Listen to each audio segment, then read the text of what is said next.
Good morning बच्चों, good morning, good morning. I hope I am audible to everyone. तो बच्चों last class में we have started with the capacitor. तो capacitor बच्चों बच्चों हमने स्टार्ट कर लिया था, राइट। तो अब हम कैपेसिटर में ही यहाँ पे आज आगे बढ़ेंगे and today is going to be our longest session, क्योंकि मैं सेशन आज आज 3 या 4 बार लूंगा, 40-40 मिनट्स का। तो you should have a proper patience to face me for next 3-4 sessions. तो आज कैपेसिटर में हम काफी आगे निकलेंगे, ठीक है ना। आपका शायद मेरे ख्याल से 4 o'clock टेस्ट भी होगा। अगर अगर सेशन लंबा हो गया, suppose if I be keep teaching till 2:30, तो then in that case I postpone test for tomorrow. Otherwise अगर 2 सवा 2 तक 2 बजे छोड़ दूंगा तो फिर test you can give today itself, ठीक है ना। तो स्टार्ट करते हैं बच्चों। तो लास्ट क्लास में जो हमारा लास्ट डिस्कशन था that was about the what ever parallel plate capacitor. तो लास्ट क्लास में हमने पैरेलल प्लेट कैपेसिटर की बात की थी और उसके कैपेसिटेंस को हमने आइडेंटिफाई किया था। So the capacitance was epsilon naught A by D, और हमने ये भी डिस्कस किया था कि if you are going to insert the dielectric, तो डाइलेक्ट्रिक के साथ कैपेसिटेंस की वैल्यू हमेशा इंक्रीज कर जाती है and the value was around K A epsilon naught divide by D. So let's move ahead. तो बच्चों देखो यहाँ पे हमने एक क्वेश्चन किया था। अब आज हम यहाँ पे दूसरे क्वेश्चन को डिस्कस करेंगे। जो जो क्वेश्चन लास्ट क्लास में डिस्कस किया गया था that was about the variable dielectric. जब दो प्लेट्स के बीच में हमने वेरिएबल डाइलेक्ट्रिक से फिल किया था, तो वहां पे हमने कैपेसिटेंस की वैल्यू को इवैल्यूएट किया था, राइट। अब आज यहाँ पे what we are going to do, ध्यान दीजिएगा। मान लो बेटा यहाँ पे आपके पास दो प्लेट्स हैं, राइट। एंड वही बात कि बेटा यहाँ पे जो प्लेट लेंथ है वो आपका ए है, और जो प्लेट सेपरेशन है that is what ever small D. ये आपका प्लेट सेपरेशन है, राइट। अब अभी इस टाइम पे जो ए है that is not the area, ठीक है। एरिया जो स्मॉल ले रहा हूं मैं that is the length of the plate. तो ये लेंथ ऑफ द प्लेट है and both are the parallel plate capacitor. अब यहाँ पे क्या हो रहा है कि जो ये ऊपर वाला प्लेट है ना, इसको मैं थोड़ा सा ऐसे स्लांटिंग कर देता हूं, राइट। अब स्लांटिंग करने का बेटा यहाँ पे आउटकम क्या होगा, ध्यान देना। अगर इसको आप स्लांटिंग बना दोगे तो this plate is going to make some certain angle that is what our theta. ये यहाँ पे थीटा के स्मॉल एंगल बनाएगा, राइट। अब जो थीटा है आपका यहाँ पे ये ऑलरेडी मेंशन है, this is the small angle. देखो बच्चों, जब भी ये एंगल वैंगल स्मॉल गिवन हो ना, तो इसका मतलब यही होता है कि अगर कहीं पे tan थीटा हो तो उसको आप थीटा लिख सकते हो, कहीं पे अगर sin थीटा आए तो आप उसको थीटा लिख सकते हो। यानी tan थीटा को वी कैन राइट थीटा और sin थीटा को भी we can write theta. That is the meaning of small angle. Whenever small angle is going to come we usually write like this, ठीक है ना। तो अब आप यहां पे देख सकते हो कि इस प्लेट को जो हमने ऐसे स्लांटिंग बना दिया, तो दोनों प्लेट के बीच में जो सेपरेशन होगा दिस विल बिकम वेरिएबल, और सेपरेशन बच्चों यहां पे क्या होता जा रहा है, इंक्रीज होता जा रहा है। तो जाहिर सी बात है कि अगर यहां पे हमें कैपेसिटेंस डिफाइन करना होता तो हम बहुत आसानी से यहां पे इसके कैपेसिटेंस को डिफाइन कर सकते थे, बिकॉज कैपेसिटेंस होता क्या है, epsilon naught A by D. तो उसी तरीके से यहां पे अगर हम डिफाइन करने जाए तो आपका जो डी है यहां पे बच्चों, D is a variable quantity. D यहां पे कैसी क्वांटिटी बेटा, D is a variable quantity. D आपका यहां पे वेरिएबल है। So what all you need to identify is the capacitance of this capacitor. तो इसका आपने यहां पे कैपेसिटेंस निकालना है। 2 मिनट देता हूं, you can try by yourself. आप एक बार खुद से ट्राई करके देखो।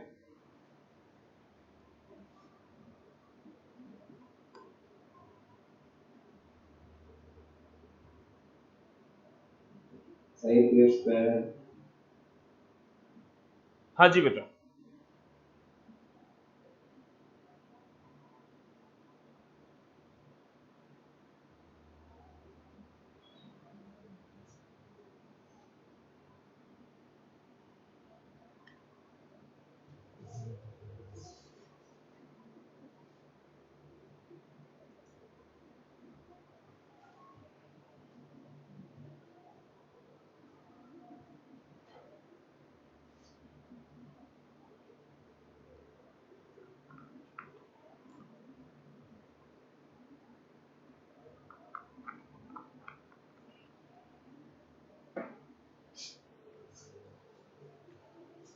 तो यहां पे finally the separation is variable, right. देखो how can we approach this question. मान लो बच्चे यहां पे अगर यहां पे इसका एक हम एलिमेंट कट कर लें, आपको पता है कि भाई ऐसे केस में we always have to cut down the element, तो ये एलिमेंट हमने यहां पे कट कर लिया। लेट्स से अगर बच्चे हम बात करें यहां पे, तो मान लो जो इसका थिकनेस है, यहां पे जो एलिमेंट कट किया इसका dx है, और बच्चे ये यहां से x डिस्टेंस अवे, कुछ ऐसा हमने एक स्मॉल एलिमेंट को यहां पे कट किया। तो देखो ना, स्मॉल एलिमेंट को कट करने के बाद अगर हम यहाँ पे ये जो स्मॉल एलिमेंट हमने कट किया है, तो इसके अगर हम स्मॉल कैपेसिटेंस को डिफाइन करें, ठीक है ना, ध्यान से सुनना। जाहिर सी बात है कि छोटा सा पोर्शन कट किया होगा, तो एक छोटा सा प्लेट पूरा कट गया होगा, हालांकि यहाँ पे पूरा एयर और वैक्यूम है, बट स्टिल आपको एक प्लेट लेंथ तो मिलेगा ना। तो जो आपने ये एलिमेंट यहाँ पे कट किया, this element is going to have a small value of capacitance, right? तो यहां पे अगर बच्चों हम डीसी की बात करें, तो देखो डीसी को अगर डिफाइन किया जाए तो फिर से एप्सिलॉन नॉट एरिया डीए, और मान लो अगर हम यहां पे सेपरेशन की बात कर ले, तो आपको पता है ये सेपरेशन तो डी था, और लेट्स से इस इंस्टेंट पे ये सेपरेशन वाई है, ये वाई ले लिया, ध्यान देना। तो ये यहां पे d है और ऊपर वाला क्या हो गया y, तो टोटल सेपरेशन फॉर डीसी, अगर हम डीसी के लिए टोटल सेपरेशन की बात कर ले, तो डीसी के लिए बच्चों टोटल सेपरेशन आपका आ गया d प्लस वाई, राइट। तो यहां पे आप लिख दोगे d प्लस वाई। अब रह गई बात इस डीए की, तो इस डीए को जैसे लास्ट क्लास में मैंने एरिया निकालना सिखाया था, तो इस डीए को आप plate length into thickness dx लिख सकते हो। तो we can write something like this, आप इसको ऐसे लिख सकते हो। अब यहां पे बच्चों ध्यान से सुनना, एकदम प्यार से सुनना कि बेटा यहां पे जो आपका y है, अगर हम y की बात करें, तो y बच्चों यहां पे क्या है आपका, y is a variable length, y यहां पे एक वेरिएबल लेंथ है, dx भी वेरिएबल है। तो देखो एक ही इक्वेशन में बच्चों यहां पे दो दो वेरिएबल है आपके पास, in one equation we have two variables. तो देखो ना, यहां पे या तो आप y को x के टर्म में रिप्लेस कर लो इंटीग्रेट करने के लिए, या फिर आप x को y के टर्म में रिप्लेस कर लो, समझ गया ना। यानी या तो हम y को x में रिप्लेस कर लेंगे या फिर x को y में रिप्लेस कर लेंगे, ताकि हमारे लिए इंटीग्रेशन करना आसान हो जाए, क्योंकि इंटीग्रेशन बाय टू वेरिएबल्स अभी तक हमने नहीं सीखा। तो हम क्या करेंगे, इसको अभी यहां पे एक वेरिएबल में कन्वर्ट करेंगे। How can we do that, ध्यान देना। अगर बच्चे ये x है, तो क्या इसको हम यहां पे x लिख सकते हैं, एक ही बात है। And now you can see the small triangle, यहां पे आपको एक स्मॉल ट्रायंगल नजर आएगा। अगर हम बात करें तो देखो ये जो है, ये यहां पे एक स्मॉल ट्रायंगल आपको नजर आ रहा है ना। सो this is a small triangle and this small triangle has an angle theta, यहां पे भाई ये एंगल थीटा है, देखो ये रहा आपका ट्रायंगल और एंगल यहां पे थीटा है। तो नाउ इन दिस केस अगर हम tan थीटा को डिफाइन करें, ध्यान देना बच्चों, अगर हम tan थीटा को लिखें तो can we write y upon x, आप बोलेगे सर बिल्कुल लिख सकते हैं। और जैसा कि थीटा बच्चे यहां पे एक स्मॉल एंगल था, तो आपको मैंने बता दिया था कि जब भी एंगल स्मॉल गिवन हो आप खुश हो जाना, टेंशन मत लेना। स्मॉल एंगल का मतलब क्या होता है कि tan थीटा हो तो वी कैन राइट थीटा, और sin theta is approximately equal to theta whenever theta is small. तो यहां पे भाई आप वही काम करोगे, tan थीटा को अप्रोक्सीमेटली थीटा लिखोगे, and then your y can be replaced by x into theta. तो देखो ना, यहां से y का सॉल्यूशन आपने निकाल लिया कि y को we can replace in terms of x, y को आप यहां पे x के टर्म में आसानी से रिप्लेस कर सकते हो, right. So if you replace, अगर इसको हम यहां पे रिप्लेस कर लें, तो what we are going to obtain, ध्यान दीजिएगा। तो डीसी, जो डीसी आपका बच्चे है, उसको हम यहां पे लिख पाएंगे epsilon naught A D X divide by यहां पे डी प्लस क्या आ गया बेटा, X into theta. We can write something like this, कुछ ऐसा लिख सकते हैं हम यहां पे, राइट। अब अगर बच्चों हम बात करें तो यहां पे फर्दर डीसी को आप epsilon naught A by D common ले लेना and you will have 1 upon 1 plus X theta by D, कुछ ऐसा आप इसको लिख सकते हो, राइट, इनटू यहां पे क्या हो गया dx। तो आपने यहां से क्या किया, कुछ नहीं किया, सिर्फ डिनोमिनेटर से d को कॉमन निकाल लिया। What we have done here, denominator से d को कॉमन निकाल लिया। अब बच्चे ध्यान देना, अब अगर हम बात करें और इसको इंटीग्रेट करने का प्लान करें तो देखो dc is equal to epsilon naught a divide by d into 1 plus X theta raise to power -1 into यहां पे क्या हो गया आपका dx। Now look at this expression, देखो फिजिक्स यहां पे बहुत छोटा सा था, फिजिक्स हमने जब ये अप्लाई कर दिया ना तो ये क्वेश्चन फिजिक्स का वहीं पे खत्म हो गया था। उसके बाद we are only going with the mathematical treatment तरीके से। देखो हमारे इंडिया में क्या होता है ना, we focus less on concept and we work मतलब कि more on mathematical process. Numericals becomes difficult only due to mathematical involvement. अगर आप देखोगे फिजिक्स अप्लाई करने की तो फिजिक्स तो बेटा यहीं पे खत्म हो गया था, इसके बाद जो चीजें चल रही है वो सिर्फ इंटीग्रेशन और मैथमेटिकल कैलकुलेशन चल रहा है। तो यहां पे अब बच्चे आप इसको बायनोमियल यूज करके, we are simplifying the relation, binomial को अगर यूज किया जाए तो इसको we can write 1 minus X theta into dx। देखो ना, आपने ऐसा बायनोमियल थ्योरम में पढ़ा होगा कि जब भी बेटा 1 plus X raise to power n हो और अगर x बहुत स्मॉल क्वांटिटी हो, if x is a small quantity, तो इसको हम 1 प्लस nx लिख सकते हैं। और ऐसा 11th फिजिक्स में कई बार यूज किया गया है। This is not for the first time happening. अगर आपको याद हो तो आपने ग्रेविटेशन में आपने ये पढ़ा होगा कि किसी ऑब्जेक्ट को अगर एक सर्टेन ऑल्टीट्यूड पर हम लेके जाएं तो वो वाला जो डेरिवेशन था जहां पे आप gds equal to g into 1 minus h by R derive करते हो, आपने वहां पे भी सेम कॉन्सेप्ट ऑफ एक्सपेंशन को अप्लाई किया था। लॉजिक क्लियर है बच्चों? तो उसी तरीके से मैंने यहां पे भी इसको अप्लाई कर दिया है। अब आप यहां पे क्या करोगे, now you will integrate this. अब क्योंकि इंटीग्रेशन हमें x के लिए करना है तो चीजें हमारे लिए बहुत आसान हो गई हैं। तो यहां पे देखो, यहां पे नाउ विल डू व्हाट, इस पूरे एक्सप्रेशन को हम 0 से लेके a तक इंटीग्रेट करेंगे, राइट। और ये जो dc था इसका इंटीग्रेशन हम 0 से c तक करेंगे। तो once you integrate this you are going to get your result. तो ये रिजल्ट हमारे पास फाइनली क्या आएगा, ध्यान देना।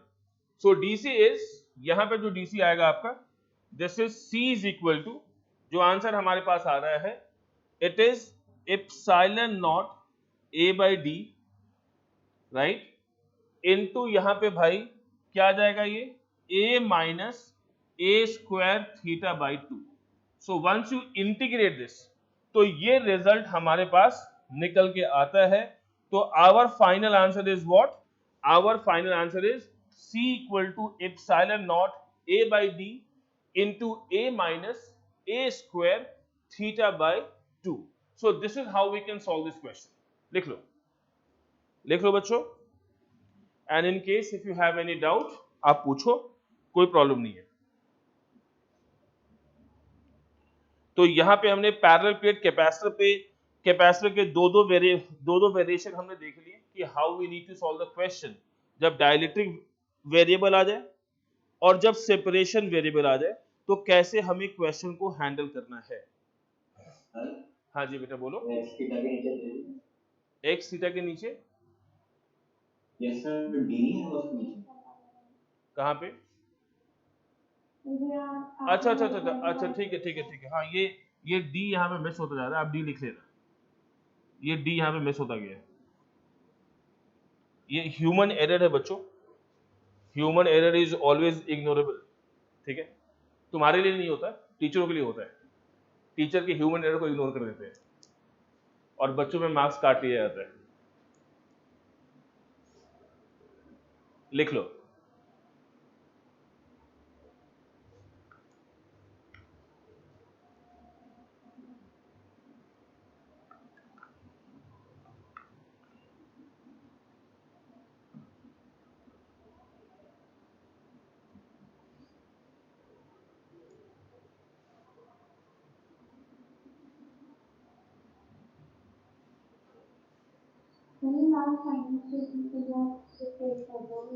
ये वाला लास्ट वाला रेड वाला ये।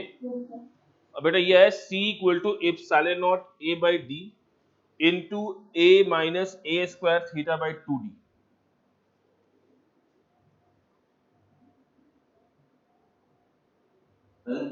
हाँ जी, सर ये dx थिकनेस है सर, ये सर इसमें हजम नहीं होगी बात वाली। dx वाली थिकनेस मतलब ये थिकनेस ही तो है बेटा, और क्या है? जब स्ट्रिप काटोगे तो जो स्मॉल एलिमेंट काटोगे तो इस स्मॉल एलिमेंट का थिकनेस क्या होगा? dx होगा। प्लेट की लेंथ नहीं होगी dx। अरे चाचा कैसी कैसी बातें करते हो तुम, बहकी बहकी बातें करते हो यार। एक मिनट रुको, तुम्हें फील करवाता हूँ, तुम्हें फीलिंग देनी पड़ेगी। रुक जाओ, होल्ड करो, होल्ड होल्ड होल्ड होल्ड।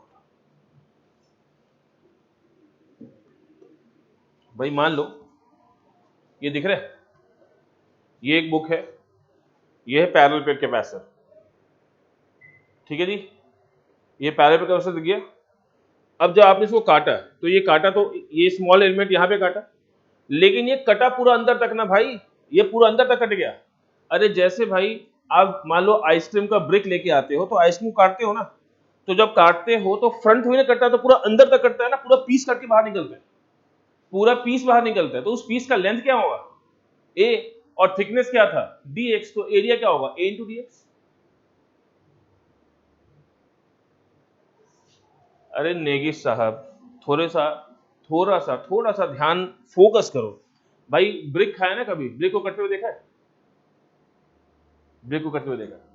अब ब्रिक को मान लो चाकू से लेके ऐसा स्मॉल पीस काटो, तो उसमें से एक पीस कट के बाहर निकलेगा ना। उस पीस का शेप कैसा होता है? जैसे ब्रिक का शेप होता है छोटे छोटे, मतलब अब ब्रिक तो चलो रेक्टेंगुलर होता है, अगर मान लो अगर स्क्वायर ब्रिक होता तो प्रॉपर स्क्वायर कट के बाहर निकलता। अरे भाई जब ब्रिक को सर्व किया जाता है तो पीसेस बना के सर्व किया जाता है ना, तो वो पूरा पीस निकलता है ना प्रॉपर। तो जो पीस निकलता है उस पीस की एक सर्टेन थिकनेस होती है, दैट इज dx। उसका लेंथ कितना हो गया? a।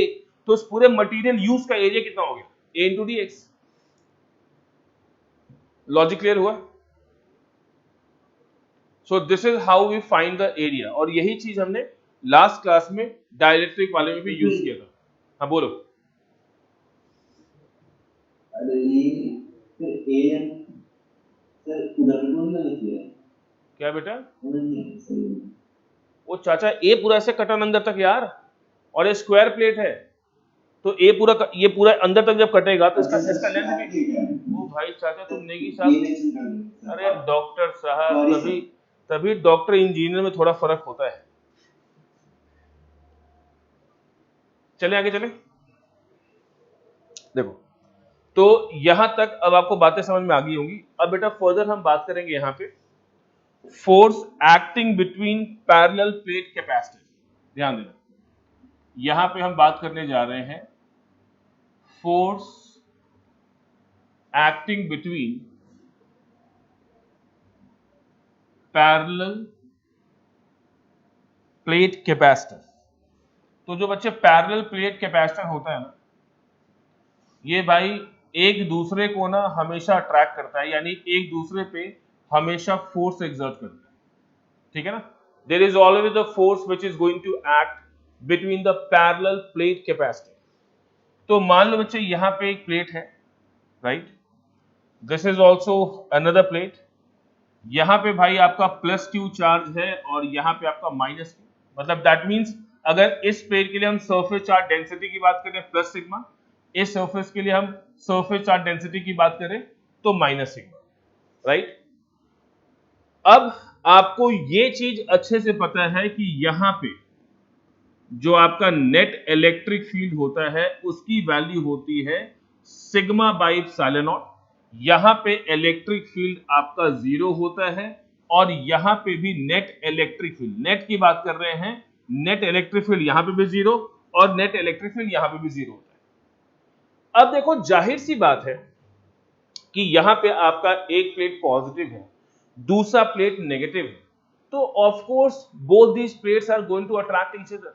तो दोनों प्लेट यहां पे एक दूसरे को अट्रैक्ट करेंगे, राइट। तो अट्रैक्शन जो होगा तो उस फोर्स का एक सर्टेन मैग्नीट्यूड होगा जिसको आप इग्नोर नहीं कर सकते। अब जैसे मान लो मैं अगर छोटी सी बात करूं यहां पे, लेट्स से कि भाई ये जो पॉजिटिव वाला प्लेट था, इसके वजह से इस पॉइंट पे इलेक्ट्रिक फील्ड की वैल्यू क्या होगी। तो आप बोलोगे कि भाई electric field due to positive plate जो होगा वो सिग्मा बाई 2 इप्सिलॉन नॉट होगा।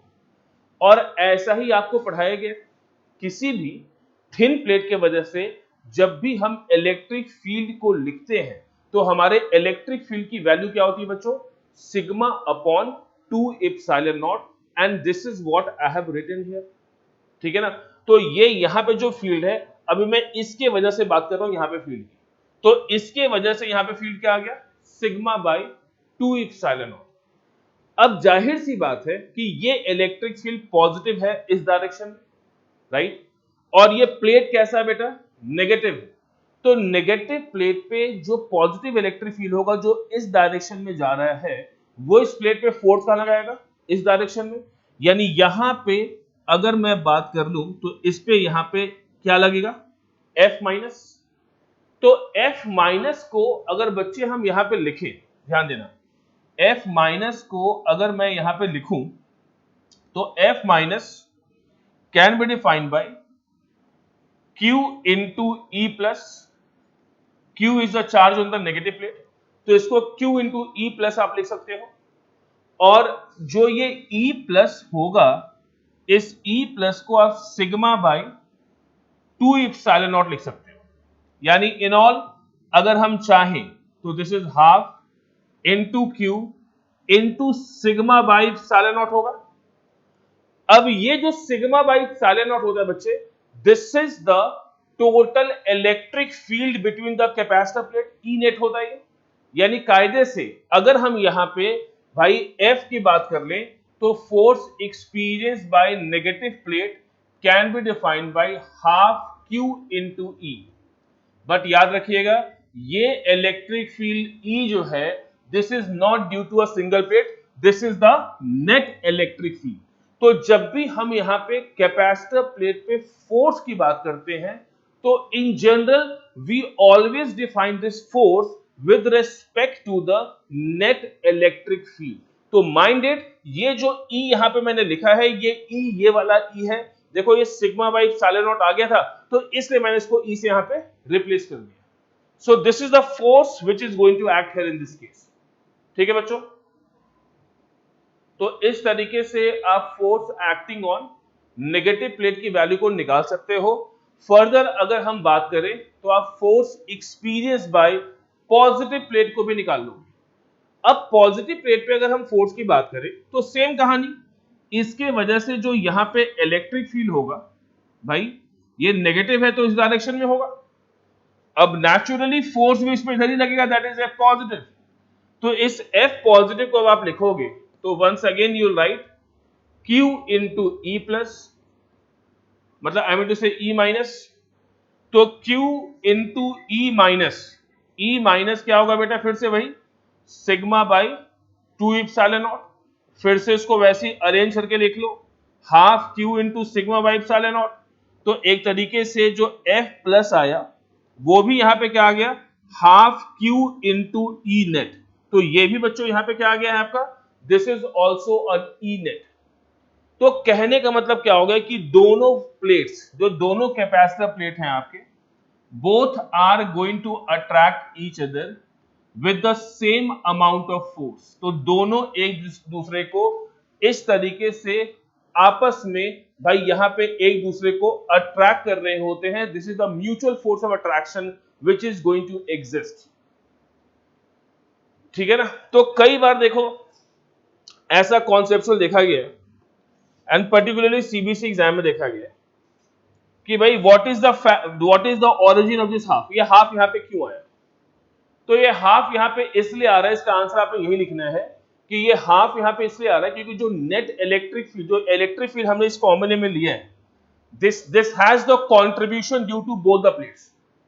भाई इस इलेक्ट्रिक फील्ड का जो कंट्रीब्यूशन है वो दोनों प्लेट से आ रहा है, तो that is the origin of this half. ये हाफ का फैक्टर इसलिए फॉर्मूले में आ रहा है।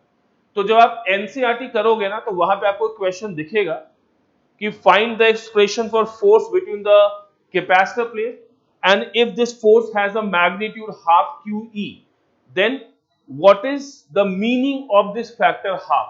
तो इस हाफ फैक्टर का मीनिंग बेटा आपको अच्छे तरीके से यहाँ पे क्लियर हो गया होगा, and I think there is no confusion into it. लिख लो।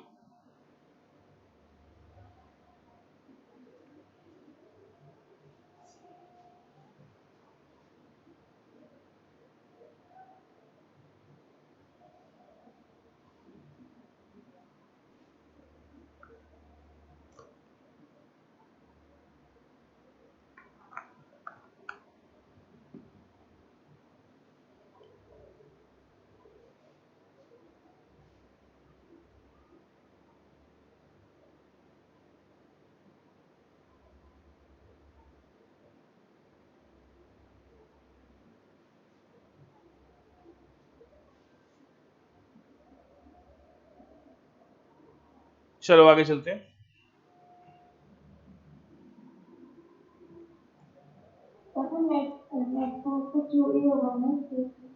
हाँ जी बेटा, नेट फोर्स नहीं, हम यहाँ पे तो बेटा ये बात कर रहे हैं ना कि what is the force experience by the individual plate. तो जब आप इंडिविजुअल प्लेट पे फोर्स की बात करोगे तो वो हाफ क्यू ही होगा ना, ठीक है ना, क्योंकि हम फोर्स किस पे निकालते हैं, force experience bye capacitor plate निकाल रहे हैं। तो हर प्लेट के ऊपर अगर हम फोर्स की बात करेंगे तो उस फोर्स की वैल्यू क्या होगी, that is half Q into E. Logic clear है बेटा? परफेक्ट। देखो अब मान लो कि बेटा यहां पे एक प्लेट है जिस पे चार्ज दिया गया प्लस Q1, और यहां पे भी एक प्लेट है जिस पे चार्ज दिया गया प्लस Q2। अब क्या होता है, बच्चों से पूछा जाता है कि बताओ ये कैपेसिटर है या नहीं। There is a lot of confusion, क्योंकि देखो traditionally we are into habit of seeing कि भाई एक पे प्लस चार्ज और एक पे minus charge, then only it will form a capacitor. But आपको मैंने बताया था कि भाई कैपेसिटर होने के लिए दो कंडक्टर का होना जरूरी है, चाहे किसी भी शेप और साइज का हो, और उनके बीच में सेपरेशन होना चाहिए। उसके कैपेसिटेंस का चार्ज के साथ कोई रिलेशन नहीं है। तो even though if you give two positive charge still it is going to have its capacitance, तब भी इसके पास अपनी कैपेसिटेंस होगी। देखो ना, अगर मैं यहाँ पे चार्ज को डिस्ट्रीब्यूट कर दूं तो भाई आपको पता है कि यहाँ पे प्लस Q1/2, यहाँ पे प्लस Q1/2, यहाँ पे माइनस Q1/2, यहाँ पे प्लस Q1/2। उसी तरीके से Q2/2 को डिस्ट्रीब्यूट करूं तो Q2/2 माइनस Q2/2, यहाँ पे plus Q2/2, and this is minus Q2/2। यानी इन ऑल अगर हम चार्ज की बात कर लें तो भाई एक प्लेट के बाहर चार्ज क्या आ गया, Q1 माइनस Q2/2। यहाँ पे एक प्लेट के अंदर अंदर वाले पे क्या आ गया, Q1 plus Q2 divide by 2, और इस प्लेट के अंदर वाले पे क्या आ गया, minus common Q1 plus Q2/2, right. और यहाँ पे क्या आ गया बेटा, this is Q1 plus Q2 divide by 2, something like this, कुछ ऐसा हुआ, राइट। तो आप देख सकते हो कि यहाँ पे जो इनर वाले पे चार्ज है, एक पे प्लस है और दूसरे पे क्या है, माइनस है, यही है ना। अगर हम इनर वाले पे चार्ज की बात करें तो एक पे प्लस है और दूसरे पे माइनस है। तो यहाँ पे भाई अगर हम इलेक्ट्रिक फील्ड की बात करते हैं तो देखो इलेक्ट्रिक फील्ड को अगर डिफाइन किया जाए तो इनर सरफेस को देखते हुए जो फील्ड बच्चे यहाँ पे आएगा उस फील्ड की वैल्यू क्या होगी, सिग्मा बाई एप्सिलॉन नॉट, और सिग्मा होगा क्या, तो Q1 minus Q2 divide by 2 into area, this is the sigma, और डिवाइड बाई क्या हो गया आपका, एप्सिलॉन नॉट। अब फिर आप यहाँ पे भाई पोटेंशियल डिफरेंस को अगर निकालते हो, keeping this electric field in your mind, भाई ये ED है, पोटेंशियल डिफरेंस यहाँ पे आपका क्या हो जाएगा, दिस इज अगेन भाई Q1 माइनस Q2, आपका यहाँ पे क्या हो जाएगा, divide by 2, this is the charge that we need to consider, क्योंकि चार्ज अब आप यहाँ पे इनर प्लेट वाला ले रहे हो, sorry plus not minus, plus था ये, सॉरी। तो चार्ज अब आप यहाँ पे क्या ले रहे हो, you are considering the charge on the inner plate, तो इनर प्लेट वाला चार्ज आप यहाँ पे ले रहे हो, राइट। तो this is what we are taking. तो एक मिनट कुछ गड़बड़ कर दिया मैंने, एक सेकंड रुकना बेटा। यहाँ पे हाँ, यहाँ पे जब ये प्लस क्यू, हाँ ये प्लस होगा, यहाँ पे ये माइनस होगा, सॉरी, और ये प्लस होगा। एक सेकंड को, यहाँ पे ना छोटा सा मिस्टेक हुआ है।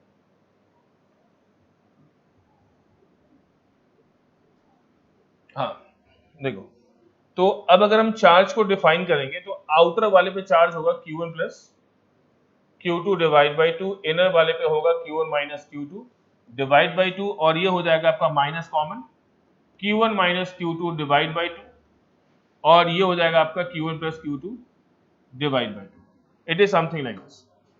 तो उस तरीके से भाई यहां पे भी माइनस साइन होगा, तो this is Q1 minus Q2 divide by 2, फिर यहां पे भी आपका माइनस साइन आएगा, इसको रब करो, देखो ना इस V को हम Q बाई C लिख सकते हैं, Q बाई C, तो Q यहाँ पे था क्या, तो Q1 minus Q2 divide by 2 into C, and now put the value of electric field Q1 minus Q2 divide by 2A epsilon not into यहाँ पे क्या हो गया D, ये भाई कैंसिल। तो देखो इस इंडिपेंडेंट ऑफ चार्ज किसी भी केस में मेरा मुद्दा ये था कि भाई दो प्लेट हो, उस पर चार्ज पॉजिटिव दो चार्ज नेगेटिव तो कोई फर्क नहीं पड़ता, but capacitance will remain intact, capacitance पे चार्ज का कोई असर नहीं पड़ता। हाँ ये अलग बात है कि अगर आप दो पॉजिटिव प्लेट लेके आओगे तो उसका जो नेगेटिव इंपैक्ट होगा वो यूं होगा कि प्लस वाले प्लेट का ऑलरेडी पोटेंशियल ज्यादा होता है, प्लस लेके आओगे तो पोटेंशियल और ज्यादा हो गया, तो उस केस में जो चार्ज स्टोरेज कैपेसिटी होगी इस प्लेट की बहुत कम हो जाएगी, तो कैपेसिटर तो ये कहलाएगा, बट चार्ज को स्टोर करने की इसकी कैपेसिटी बहुत ज्यादा रिड्यूस हो जाएगी। लिख लो,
आगे चलते हैं बेटा। Now we have a question, मान लो कि यहाँ पे कुछ टेढ़ा मेढ़ा ऐसा सरफेस है और इसके पास यहाँ पे बेटा माइनस चार्ज है, और यहाँ पे भी भाई इसके पास यहाँ पे plus charge, so these two are the conductors, तो ये दोनों के दोनों यहाँ पे कंडक्टर है, राइट। और यहाँ पे जो electric field it is not uniform, जो इस इलेक्ट्रिक फील्ड का बच्चे मैग्नीट्यूड है वो आपका यहाँ पे वेरी कर रहा है, और ये वेरिएशन आपको ऐसे देखने को मिल रहा है Q by epsilon naught A into A plus B Y square, कुछ इस तरीके का वेरिएशन हमें यहाँ पे देखने को मिल रहा है, राइट। अब here A and B are the constant, A and B यहाँ पे बेटा आपका कांस्टेंट है, राइट। आपको बताना है कि इस सिस्टम का इलेक्ट्रिक फील्ड अगर इधर है और यहां से वाई इस तरीके से फील्ड लाइन अगर जा रही है, वेरिएबल फील्ड लाइन से, of course electric field is variable, ठीक है ना। तो आपको बताना है कि अगर मान लो सेंटर पे इसका सेपरेशन अगर डी है, तो इस कैपेसिटर का कैपेसिटेंस की वैल्यू क्या होगी। देखो कैपेसिटर तो ये है, क्योंकि अगर हम कैपेसिटर के डेफिनेशन को फॉलो करें तो कैपेसिटर का डेफिनेशन बच्चों यही था ना कि भाई दो कंडक्टर होना चाहिए, ठीक है ना, एक पे पॉजिटिव और एक पे नेगेटिव, यानी हमें चार्ज को स्टोर करना चाहिए। और एक अच्छा कैपेसिटर इसलिए बन गया क्योंकि आप नेगेटिव सरफेस पे लेके आ गए, इसका पोटेंशियल रिड्यूस हो गया होगा, तो जाहिर सी बात है इसमें हम ज्यादा से ज्यादा चार्ज को स्टोर कर पाएंगे। तो what all you need to identify आपको यहाँ पे इसका कैपेसिटेंस निकालना है। What is going to be the magnitude of capacitance, निकालो।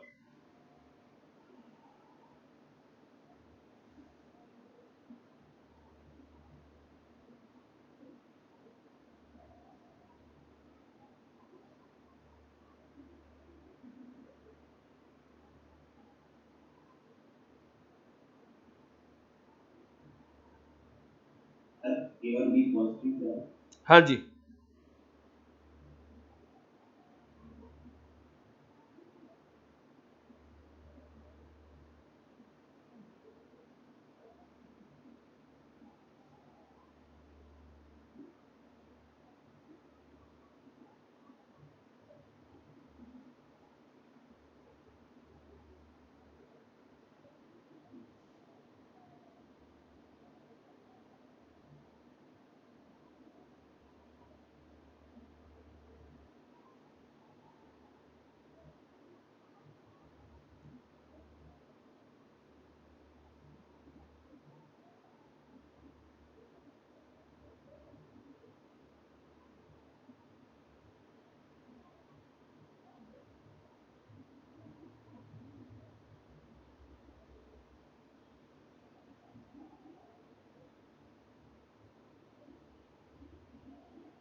देखो यहाँ पे बच्चों इलेक्ट्रिक फील्ड वेरिएबल है, तो आपको पता है कि जब फील्ड वेरिएबल होगा, क्योंकि किसी भी कन्फिगरेशन का, किसी भी अरेंजमेंट का अगर आपको कैपेसिटेंस निकालना है, तो तरीका तो बच्चे यही बनता है ना कि आप यहाँ पे सबसे पहले पोटेंशियल डिफरेंस निकालो। अब पोटेंशियल डिफरेंस आपका यहाँ पे विदाउट इंटीग्रेशन ही निकलेगा, वाई?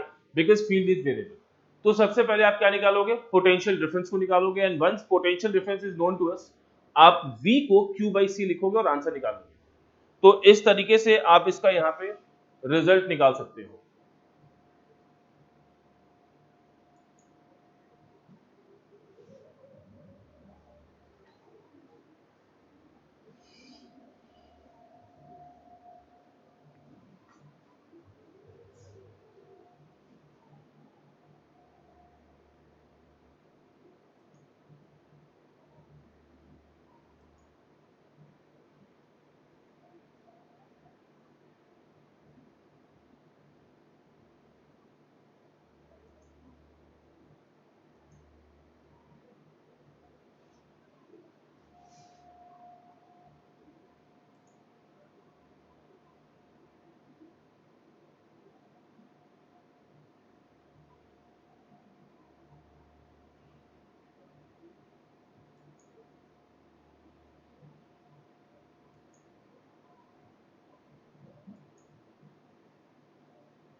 देखो ना यहाँ पे व्हाट विल डू कि आप dv इक्वल टू यहाँ पे एक तरीके से e dy को यूज कर सकते हो, बिकॉज फील्ड इज वेरिएबल। आप यहाँ पे इसको लिखो q by epsilon naught a, right, and this is a plus B Y square into यहाँ पे क्या हो जाएगा dy, and this is what our dv। So we should integrate this from 0 to v, and this will integrate from 0 to d। इसको हम 0 से d तक के लिए इंटीग्रेट कर सकते हैं, and once you integrate this, तो जैसे ही आप यहाँ पे इंटीग्रेट करोगे you will be able to get the value for potential difference. तो जो देखो जो पोटेंशियल डिफरेंस आपका यहाँ पे आएगा, this is q by epsilon naught a and this is AD plus BDQ by 3. This is what we can write. और ये जो डेल्टा V होगा इसको आप Q by C लिख सकते हो, ये Q Q cancel, so you cancel out this Q and Q। तो जैसे ही बच्चों ये Q Q कैंसिल होगा तो यहाँ पे C को आप क्या लिखोगे, तो जो आपका C यहाँ पे आएगा दिस इज यहाँ पे आपका आ जाएगा ये epsilon naught divide by AD plus B D Q by 3। तो इस तरीके से आप यहां पे कैपेसिटेंस को डिफाइन करोगे, तो ये हमारा यहां पे रिजल्ट आ जाएगा।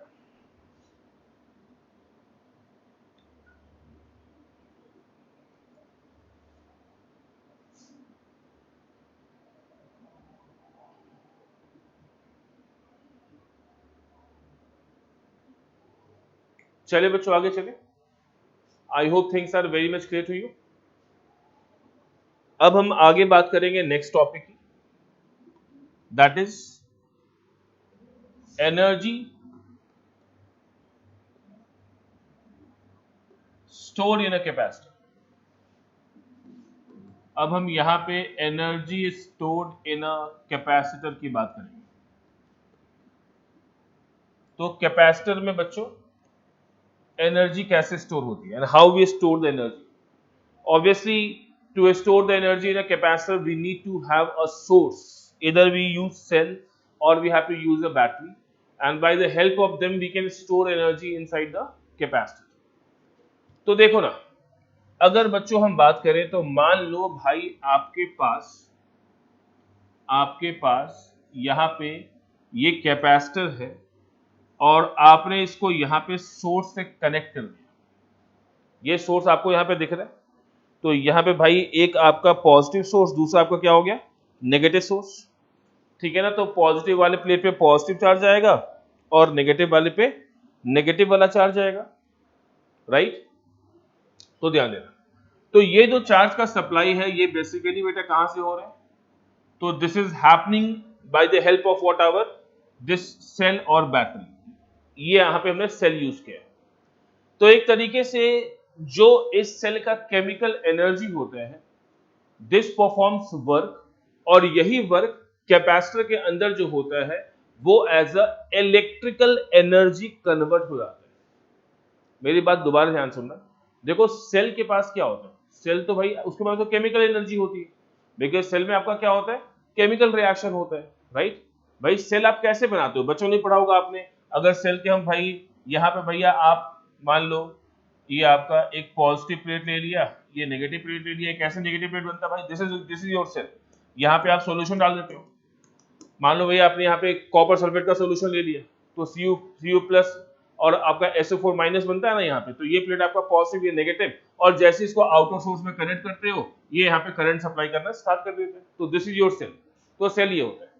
तो अल्टीमेटली जो सेल के पास ये जो डाइल्यूट आपने CuSO4 लिया है, यही तो आपका केमिकल एनर्जी था ना, और यही केमिकल एनर्जी क्या हो गया आपका इलेक्ट्रिकल एनर्जी में कन्वर्ट होना शुरू हो गया। तो जो सेल का यहाँ पे बेटा केमिकल एनर्जी होता है वो कैपेसिटर के अंदर as a electrical energy convert हो जाता है। But how this entire work is perform, भाई ये पूरा का पूरा वर्क ये कैसे परफॉर्म होता है इसको देखते हैं, ध्यान दो।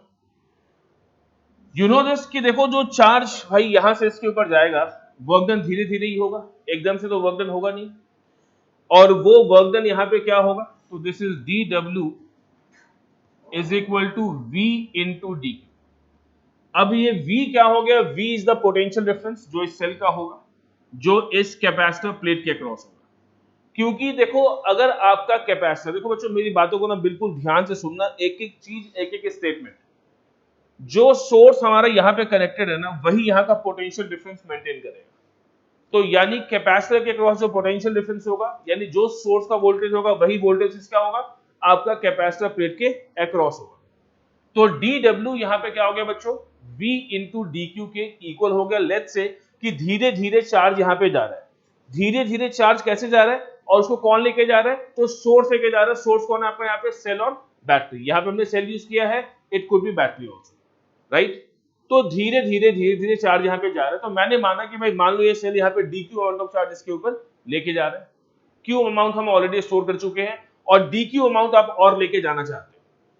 किसी भी इंस्टेंट पे इस v को आप q बाई c लिख सकते हो, इसमें आपको कोई आपत्ति नहीं होनी चाहिए, क्योंकि charge is equal to capacitance into potential difference. ऐसा आपने पढ़ा है कि q इक्वल टू cv होता है। तो बच्चों देखो ना, अगर हम यहां पे भाई इसको इंटीग्रेट कर ले, ध्यान से सुनना, एकदम आराम से पढ़ेंगे, कोई जल्दीबाजी नहीं है, बिल्कुल तरीके से पढ़ेंगे। और इसको हमने मान लो कि भाई इसके ऊपर हमें इसके ऊपर चार्ज क्यू नॉट स्टोर करवाना है, we want to store the charge Q naught over it.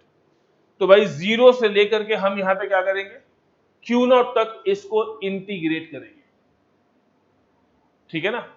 तो देखो इन दिस केस जो dw था आपका, that will become w, this is equal to 1 by c, और q dq का इंटीग्रेशन बेटा होता है q square by 2, that is from 0 to q naught. तो w माइनस 0 जो यहां पे होगा, this can be defined by q square by 2 minus 0, यानी जो वर्क डन बेटा यहां पे हुआ, this work done can be defined by q naught square by 2c, and this is the work done by cell. तो ये cell ने भाई यहां पे वर्क डन किया, तो जो भी वर्क इस सेल के थ्रू किया गया, this work will be stored inside the capacitor as a potential energy. तो चाहे इसको आप Q not square by 2c बोलो, या फिर क्यू नॉट को आप cv लिख सकते हो। cv से रिप्लेस करेंगे तो भाई यहां पे फॉर्मूला बन जाएगा ये half cv square, and then यहां पे फॉर्मूला आपका ये half v into Q naught भी बन जाएगा। So this is the kind of relation that we are going to have. तो ये रिलेशन हमारे पास बेटा निकल के आएगा। क्लियर है बच्चों? तो ये हमारा बेटा यहाँ पे एनर्जी स्टोर हो गया इनसाइड द कैपेसिटर। तो U इक्वल टू, अगर हम हाफ सीवी स्क्वायर को फॉलो करें तो U और हाफ सीवी स्क्वायर का ग्राफ कैसा बनेगा भाई? अगर U और V के बीच में हम ग्राफ को प्लॉट करें तो this is U, this is V, so this is the energy, this is the energy that we are going to get. और ग्राफ कैसा हो गया बेटा आपका? पोटेंशियल एनर्जी, मतलब सॉरी इसका जो ग्राफ हो कैसा हो गया आपका? पैराबोला। तो we are going to get the what? Parabola in this case. तो इस तरीके से बेटा हम यहाँ पे एनर्जी को इवैल्यूएट कर सकते हैं। This is the amount of energy is stored inside the capacitor plate. अब मेरी बात ध्यान सुनो, अगर हम यहाँ पे इसके टोटल एनर्जी की बात कर ले, तो इसका टोटल एनर्जी जो रहा होगा वो V इंटू क्यू नॉट रहा होगा। क्यू नॉट को आप CV लिखो तो इसकी टोटल एनर्जी क्या आती है? CV square. यानी तरीके से मतलब जो सेल का जो केमिकल एनर्जी था, जो पूरी ताकत थी इसके पास, वो CV स्क्वायर थी, राइट। लेकिन आपने क्या देखा कि जब वर्क डन हुआ तो only half CV square get stored inside the capacitor. Capacitor में सिर्फ आधी एनर्जी स्टोर हुई। इसका मतलब है कि भाई आधी एनर्जी कहां गई? जो आधी एनर्जी कहां गई? तो half of the energy is lost in form of heating effect, क्योंकि भाई करंट फ्लो करेगा तो हीटिंग इफेक्ट भी होगा। तो हीटिंग इफेक्ट में आपकी आधी एनर्जी, रेडिएशन में, हीटिंग इफेक्ट में, तो इन चीजों में इस सेल की जो आधी ताकत, जो आधी एनर्जी होती है, उसका बच्चों लॉस हो जाता है। यानी only half of the energy get stored inside the capacitor. तो कैपेसिटर में सिर्फ आधी एनर्जी स्टोर होती है। लॉजिक क्लियर है? कोई परेशानी? यानी कोई भी अगर यहां पे कहेगा कि भाई total work done by cell और बैटरी क्या होगा, तो भाई सेल और बैटरी तो अपनी पूरी एनर्जी लगा रहा है ना, that is CV square. But what is going to be the energy stored inside the capacitor? तो भाई वो आपका क्या होगा? Half CV square. रीजन क्या देंगे? क्योंकि half of the energy will be lost, ठीक है, इन चार्जिंग द कैपेसिटर। लिख लो। So this is the formula for finding energy stored in a capacitor. तो देखो ना, ये हमने निकाला बेटा पैरेलल प्लेट कैपेसिटर के लिए, बट दुनिया का कोई भी कैपेसिटर हो, एनर्जी का formula will remain the same, आपने यही फॉर्मूला यूज करना है। तो जब भी हम एनर्जी स्टोर की बात करेंगे तो इससे general formula is not that it is only applicable for parallel plate capacitor, you can apply it for any damn capacitor. तो जब भी आपको एनर्जी स्टोर निकालनी होगी तो आप इन्हीं फॉर्मूलास को यूज करेंगे, और इन फॉर्मूला को यूज करके आप एनर्जी स्टोर की वैल्यू को आसानी से निकाल सकते हो।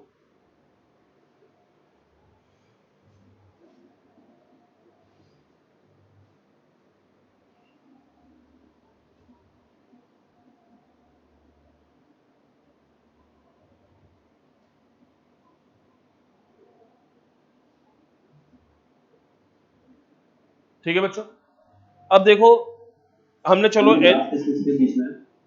पोटेंशियल एनर्जी एंड वोल्टेज, जो इलेक्ट्रिक पोटेंशियल एनर्जी और वोल्टेज होगा उसके बीच में ग्राफ है।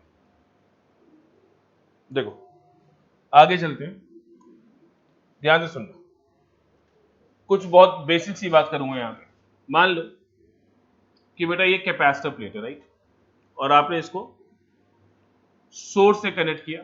आप कहते हो कि भाई करंट यहां से आई जा रहा है, ये चार्ज होता जा रहा है, ये चार्ज होता जा रहा है, और ये करंट यहां से वापस आ रहा है, ये करंट यहां से वापस आ रहा है।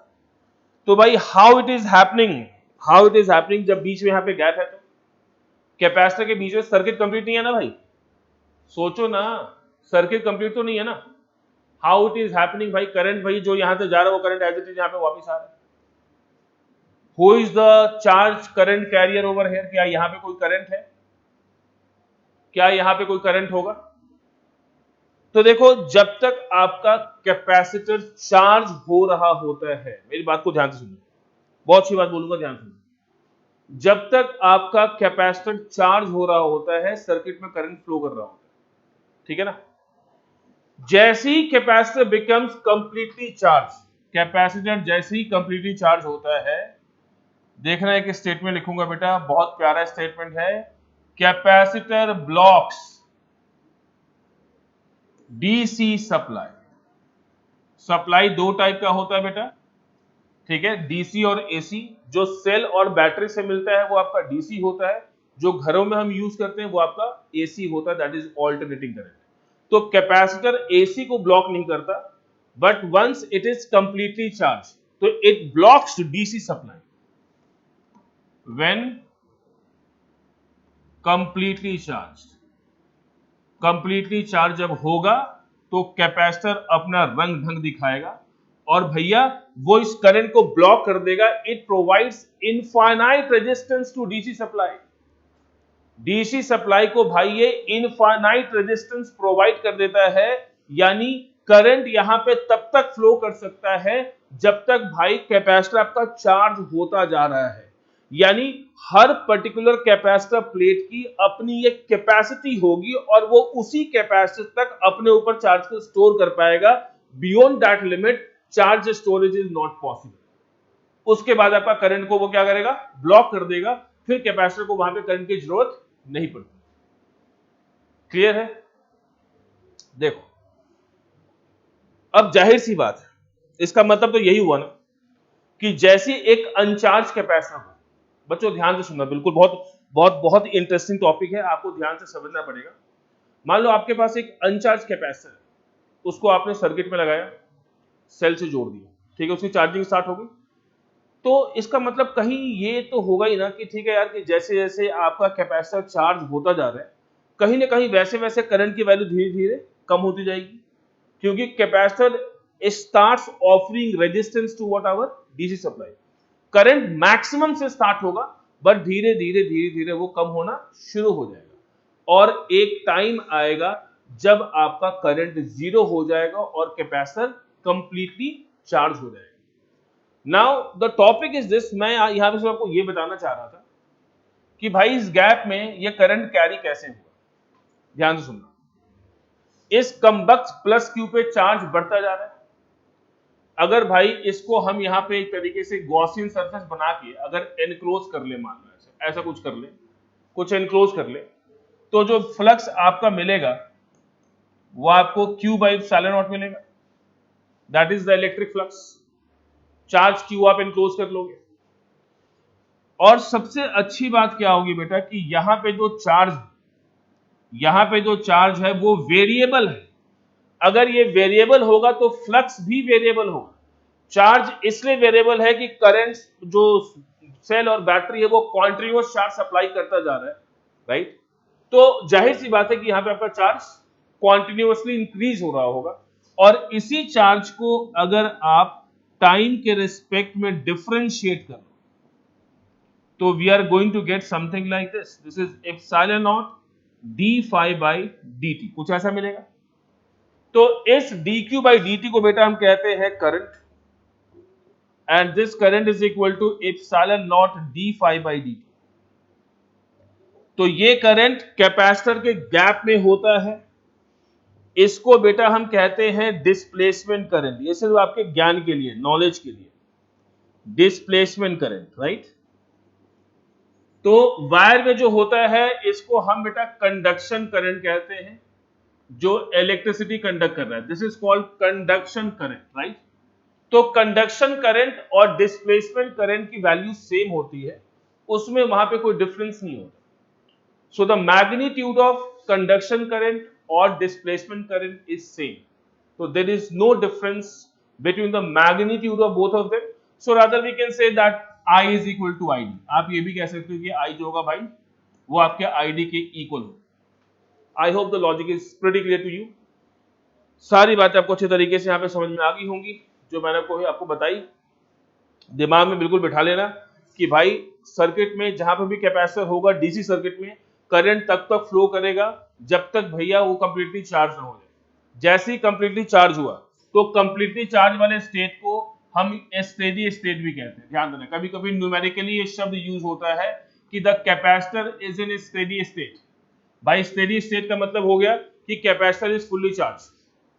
कहीं पे भी ये शब्द बाण अगर यूज किया गया आपके लिए कि बेटा ये जो सर्किट है, ये सर्किट एक स्टेडी स्टेट में, स्टेडी स्टेट का मतलब हो गया कि सर्किट में कोई करंट फ्लो नहीं कर रहा होगा और जो कैपेसिटर होगा वो आपका कंप्लीटली चार्ज होगा, कैपेसिटर पे चार्ज पूरा आ चुका होगा। लिख लीजिए।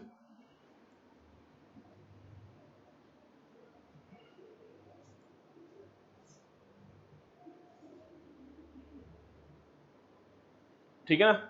अब देखो मैं आपको समझा देता हूं एक चीज कि जैसे मान लो ये कैपेसिटर है, राइट, ये कैपेसिटर है और यहां पे सेल और बैटरी और ये स्विच है, ये स्विच है। ध्यान देना, at time t equal to 0 इसका लुक पता कैसा होगा? At time t equal to 0, t equal to 0 मतलब जैसे आप स्विच बंद करोगे, तो जैसे स्विच बंद करोगे भाई capacitor does not provide any opposition, यहां पे कोई रेजिस्टेंस नहीं है। देख लो, capacitor does not provide any opposition to DC supply. कब? शुरुआत में, at time t equal to 0, यानी at time t equal to 0 में जो आपको करंट मिलेगा भाई वो मैक्स मिलेगा, आई मैक्सिमम। जब भी सर्किट में करंट निकालोगे वो आपको हमेशा आई मैक्स देगा, राइट। सिमिलरली अगर हम बात कर लें एंड लेट्स से कि भाई आपने इस कैपेसिटर को एकदम गुंडागर्दी मचाई और पूरा चार्ज कर दिया, भाई पूरा चार्ज कर दिया। This happens at time t equal to infinity. ये आसानी से नहीं होता completely charge, at time t equal to infinity पे होता है। और अगर ऐसा हो गया तो भाई आपका कैपेसिटर ऐसा बिहेव करता है कि जैसे सर्किट ब्रेक हुआ पड़ा हो, यानी देयर इज नो करंट। तो आप देख सकते हो t इक्वल टू 0 से t इक्वल टू तक इंफिनिटी तक आने में करंट की वैल्यू क्या होगी? यहां पे 0 होगी और इनिशियली करंट क्या था आपका? I max.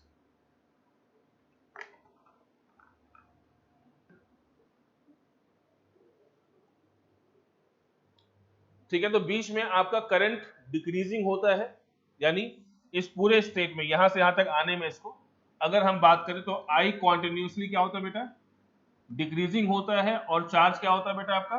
इंक्रीजिंग होता है। ये सब बातें करेंगे बाद में, और ढंग से बात करेंगे इसके ऊपर। फिलहाल I have just given you the basic. ये सिर्फ एक बेसिक सा कॉन्सेप्ट था जो मैंने आपको बता दिया।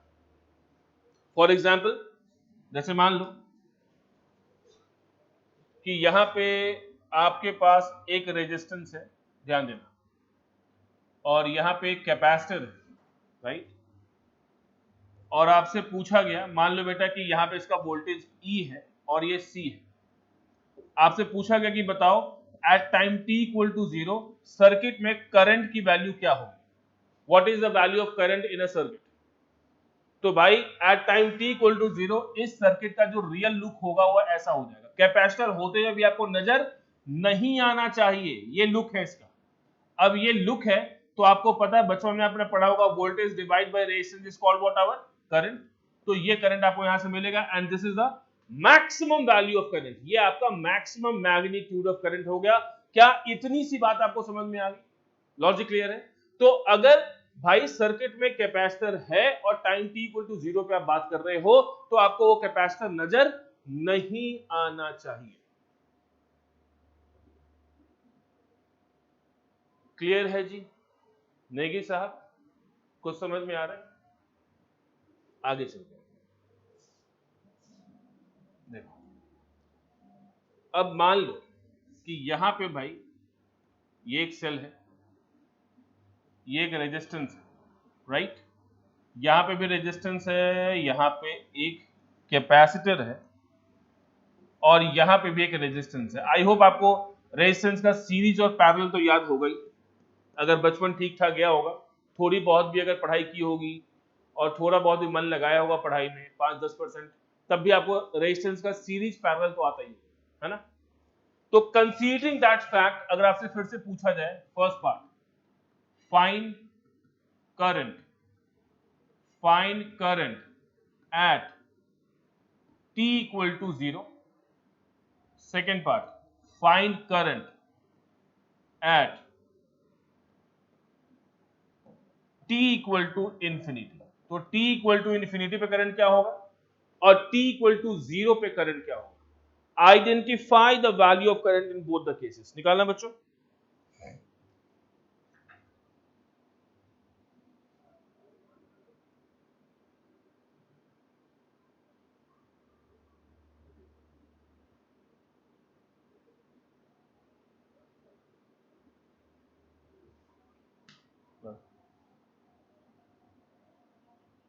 हेलो सर पहले पार्ट का है 2E/3R, हाँ जी, दूसरे पार्ट का है 0।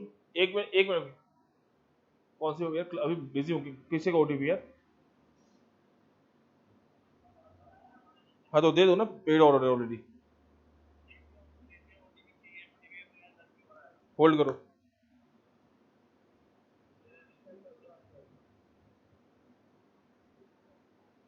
338477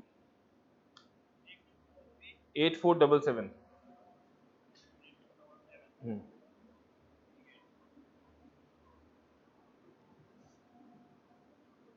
हाँ जी अभिषेक साहब बोलो, क्या बोल रहे थे। सर पहले पार्ट का है 2/3E/R और दूसरे पार्ट का 0। ठीक, दूसरे पार्ट का 0 है, बहुत बढ़िया, एकदम एक्सेलेंट। तो वही कर दिया। देखो भाई t इक्वल टू 0 पे ये कैसा बिहेव करेगा, तो जहां कैपेसिटर वो कैपेसिटर हमें नजर नहीं आना चाहिए, ऐसा हो जाएगा, एकदम सिंपल। अब इतना तो बच्चों ने पढ़ा होगा ना कि ये दोनों पैरेलल है बेटा, ये दोनों पैरेलल, तो इसका रेजिस्टेंस क्या हो जाएगा R/2 और साथ में इसके साथ सीरीज तो R, तो R इक्विवेलेंट क्या हो गया बेटा 3R/2, तो करंट की वैल्यू क्या हो जाएगी E डिवाइड बाई 3R/2, तो भाई रिजल्ट आपको यहां से क्या मिलेगा 2E/3R। क्लियर है, तो ये बच्चों मिला हमें t इक्वल टू 0। अब अगर हम t इक्वल टू इंफिनिटी पे बात करें, ठीक है, तो t इक्वल टू इंफिनिटी की कहानी क्या होगी भाई, यहां पे कैपेसिटर होगा, है ना, ये कैपेसिटर था, अब ये कैपेसिटर भाई कंप्लीटली चार्ज है, तो अगर ये कैपेसिटर कंप्लीटली चार्ज है तो ये कम्बक्ट जहां पे होगा ना ये ऐसा बिहेव करेगा। देखो इसका बिहेवियर अभी सर्किट में कैसा होगा, ये ऐसा होगा, है ना, यानी एक चीज तो क्लियर हो गया कि इस वाले ब्रांच में अब करंट नहीं आएगा। नेगी साहब जो जोश में गलतियां कर जाते हैं, तो देखो यहां पे भाई करंट यहां से आएगा करंट जब यहां से आता तो इसके पास दो रास्ते थे कि भाई इधर जाता और इधर, तो इधर तो जाएगा नहीं, ब्लॉक है यहाँ पे भाई, इधर तो ब्लॉक हो गया ना, इसने ब्लॉकेज कर रखी है। अरे यार समझ में नहीं आया क्या, यहाँ पे ब्लॉक हुआ पड़ा है, तो ये करंट घूमता हुआ सीधा यहां से यहां चला जाएगा। तो पूरे सर्किट का करंट जीरो नहीं होता, जिस वायर में, जिस ब्रांच में कैपेसिटर होगा भाई, उस ब्रांच में करंट फ्लो नहीं करेगा, क्योंकि कैपेसिटर जहां होगा भाई वो चीन की दीवार खड़ी कर देगा कि भाई इसके अंदर कोई नहीं आ सकता, सिंपल सी बात है। तो करंट भाई यहाँ पे नहीं आएगा। जब करंट बच्चों यहाँ पे नहीं आएगा तो एक अंधा भी इसका आंसर क्या लिखेगा? सो this is E upon 2R। तो मन की आंखों से जो हमारा जो आंसर निकलेगा वो E/2R आएगा, बिकॉज दोनों रेजिस्टर्स यहाँ पे क्या होंगे बच्चों, सीरीज में हो जाएंगे, and this is going to be the answer for current. तो मेरे हिसाब से यहां तक बेटा आपका लॉजिक अच्छे तरीके से क्लियर हो गया होगा, how the capacitor is going to behave in a circuit, right. और भी बहुत सारी बातें हैं जिसको हम आगे, हाँ बोलो बेटा। वही जो सर्किट ओपन है ये सेकंड पार्ट के लिए था। हाँ सेकंड पार्ट के लिए, जहां पे भी कैपेसिटर आएगा वहां पे, और जब कैपेसिटर कंप्लीटली चार्ज होगा तो इस तरीके से ये ओपन बिहेवियर, ये आपको अपने दिमाग में रखना है, ड्रॉ करके नहीं दिखाना, ये आपको अपने दिमाग में रखना है, ये आपके समझने के लिए बता रहा हूं मैं कि this kind of picture you have to make in your mind कि जहां पे कैपेसिटर आ गया वो सर्किट ओपन हो गया, उसमें कोई करंट फ्लो नहीं करेगा, ठीक है ना, अगर कैपेसिटर कंप्लीटली चार्ज है तो। आगे चलते हैं, एक और क्वेश्चन दे दूं क्या? चलो एक और कर बैठता हूं, तुम भी क्या याद करो, थोड़ा और फील फैक्टर आ जाएगा।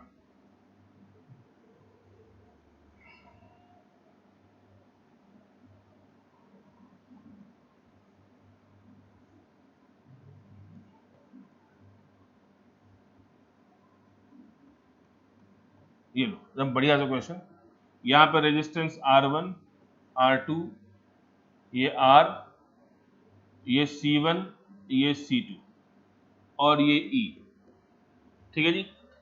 तो ये सारी कहानी है भाई, देख लो, ये कुछ ऐसा भाई, रेजिस्टेंस कैपेसिटर सब गिवन है, right. First part, current at t equal to 0, second part, current at t equal to infinity। तो ये हमें बताना है कि current at t equal to 0 क्या होगा and current at t equal to infinity क्या होगा।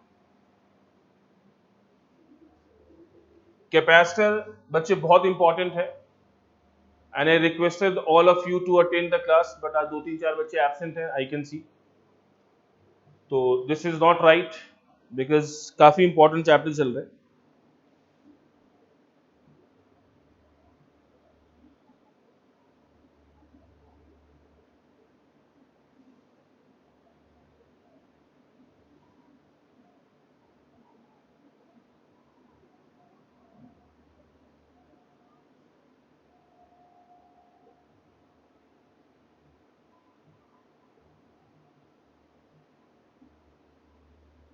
हेलो, देखो अब t इक्वल टू 0 पे ध्यान देना बच्चों, एकदम मजा आने वाला है।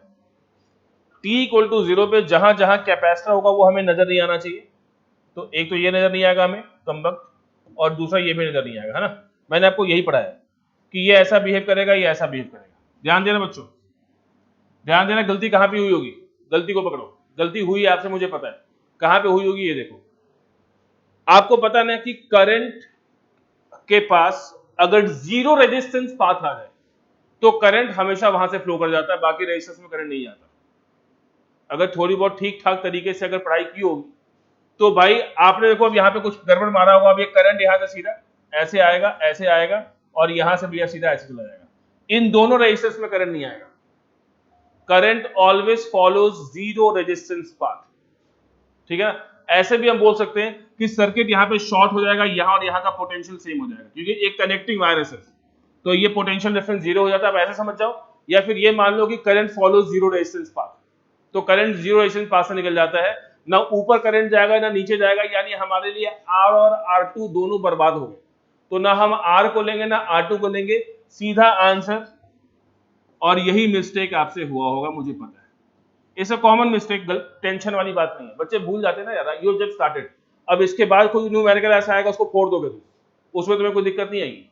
तो ये इनिशियल लेवल पे ये दिक्कत तो आनी है, स्वाभाविक है, सॉल्व नेचुरल। इसलिए अगर अभी स्ट्राइक नहीं हो तो टेंशन वाली बात नहीं, हाँ आगे भूलोगे तो टेंशन वाली बात है। नेक्स्ट टाइम कभी भी ऐसा कोई क्वेश्चन दिखेगा आप 100% फोड़ोगे, क्योंकि अब आपको पता रहेगा, अब आपको पता है कि भैया मिस्टेक्स कहां पे हो रही है, you got to realise this thing की गलती कहां पे हो रही है आपसे।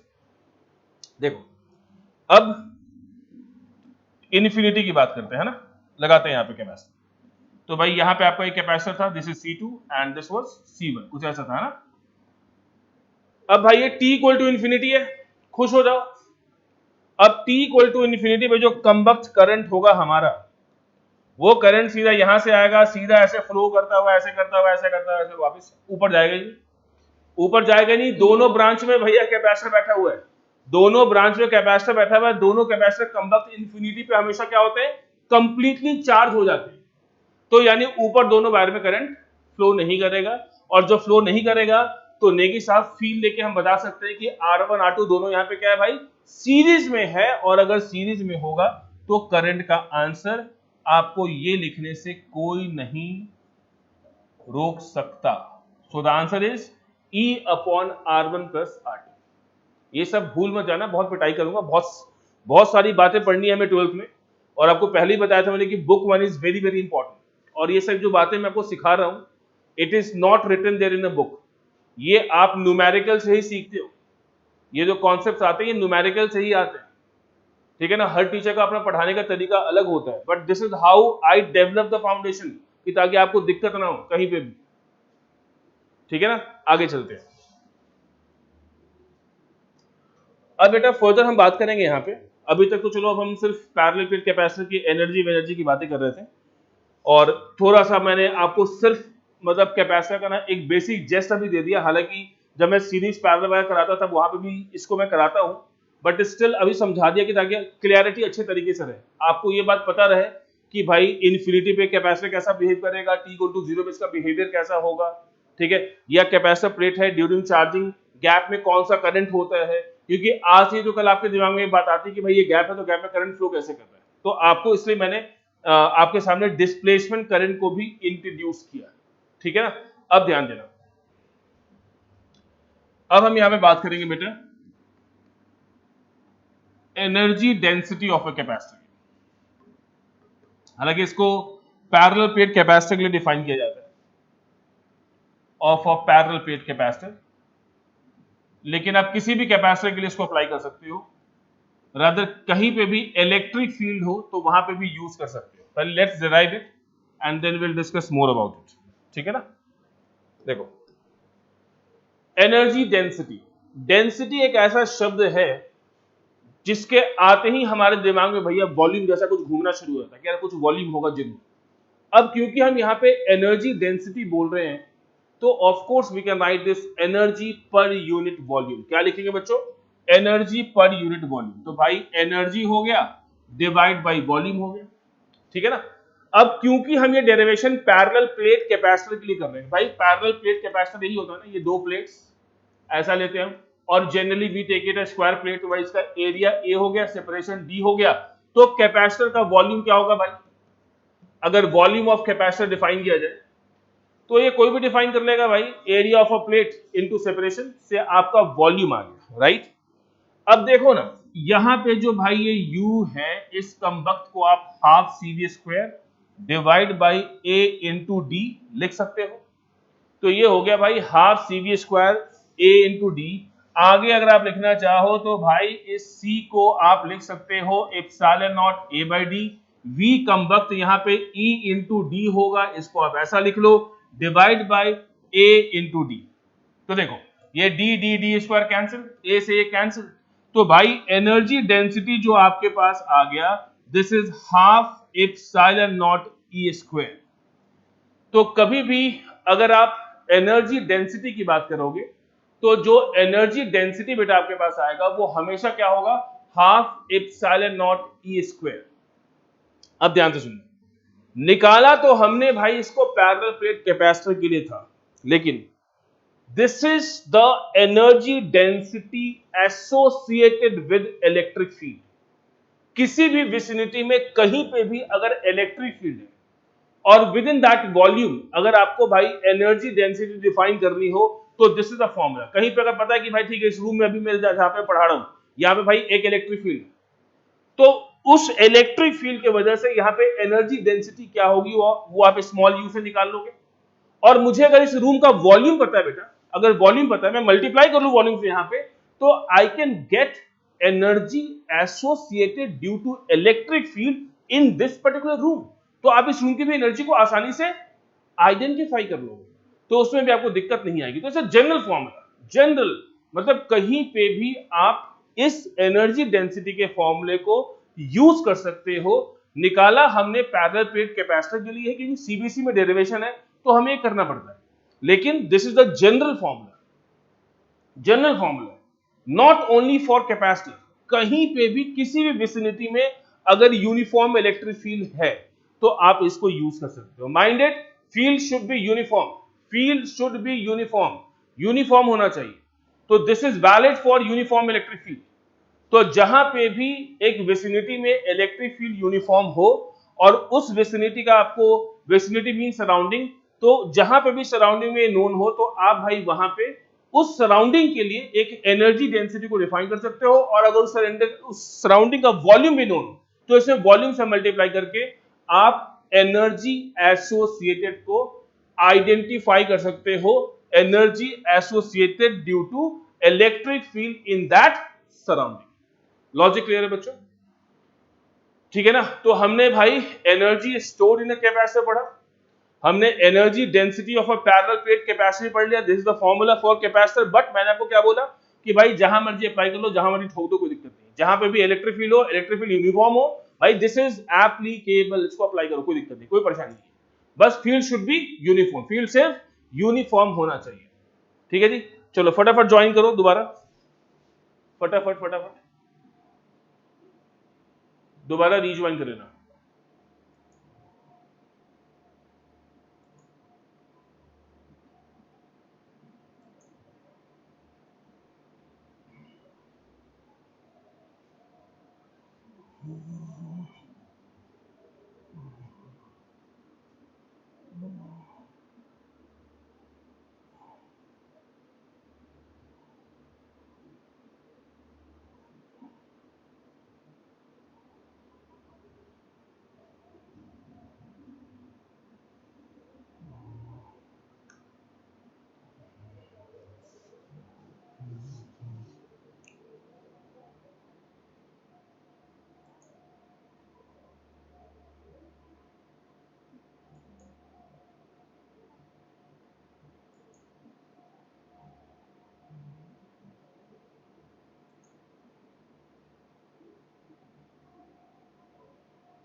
हाँ जी, आगे चले फिर।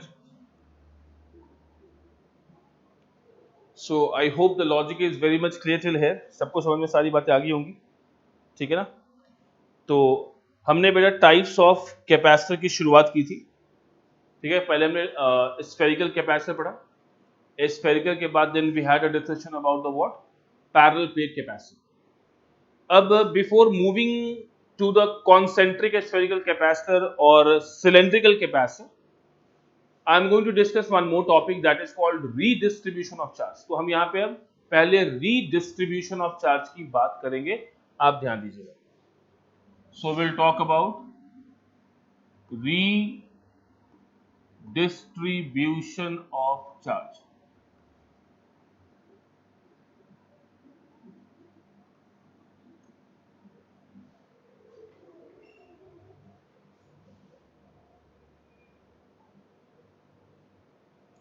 मान लो बेटा यहां पे एक स्फीयर है, ये एक स्फेरिकल कैपेसिटर है, राइट।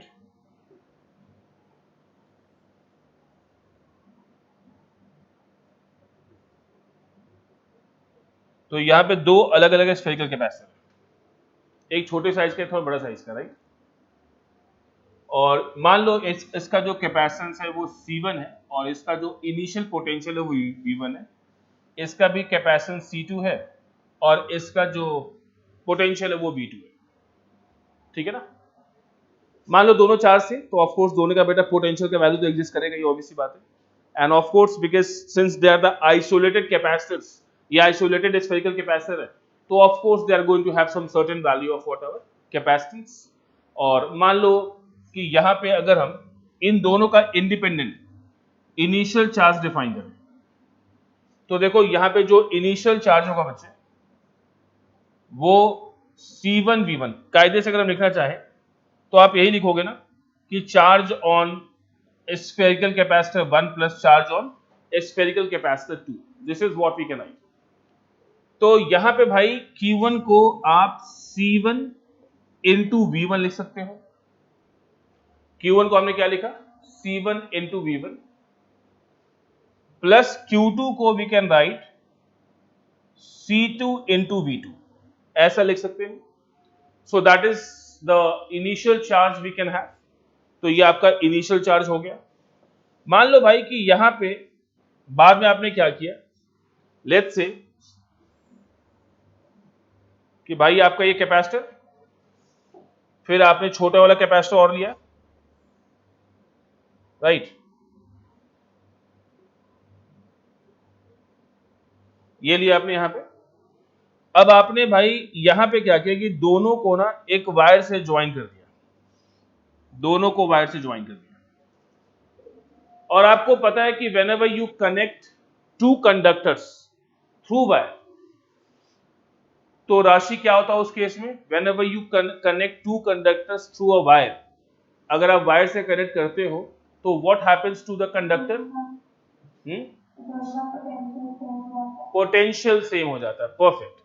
तो भाई ये याद रखिएगा, कभी भी अगर दो कंडक्टर को अगर आप वायर से कनेक्ट करते हो then the value of potential becomes identical. So यहां पे now it becomes C1, V और यहां पे it will become C2, V।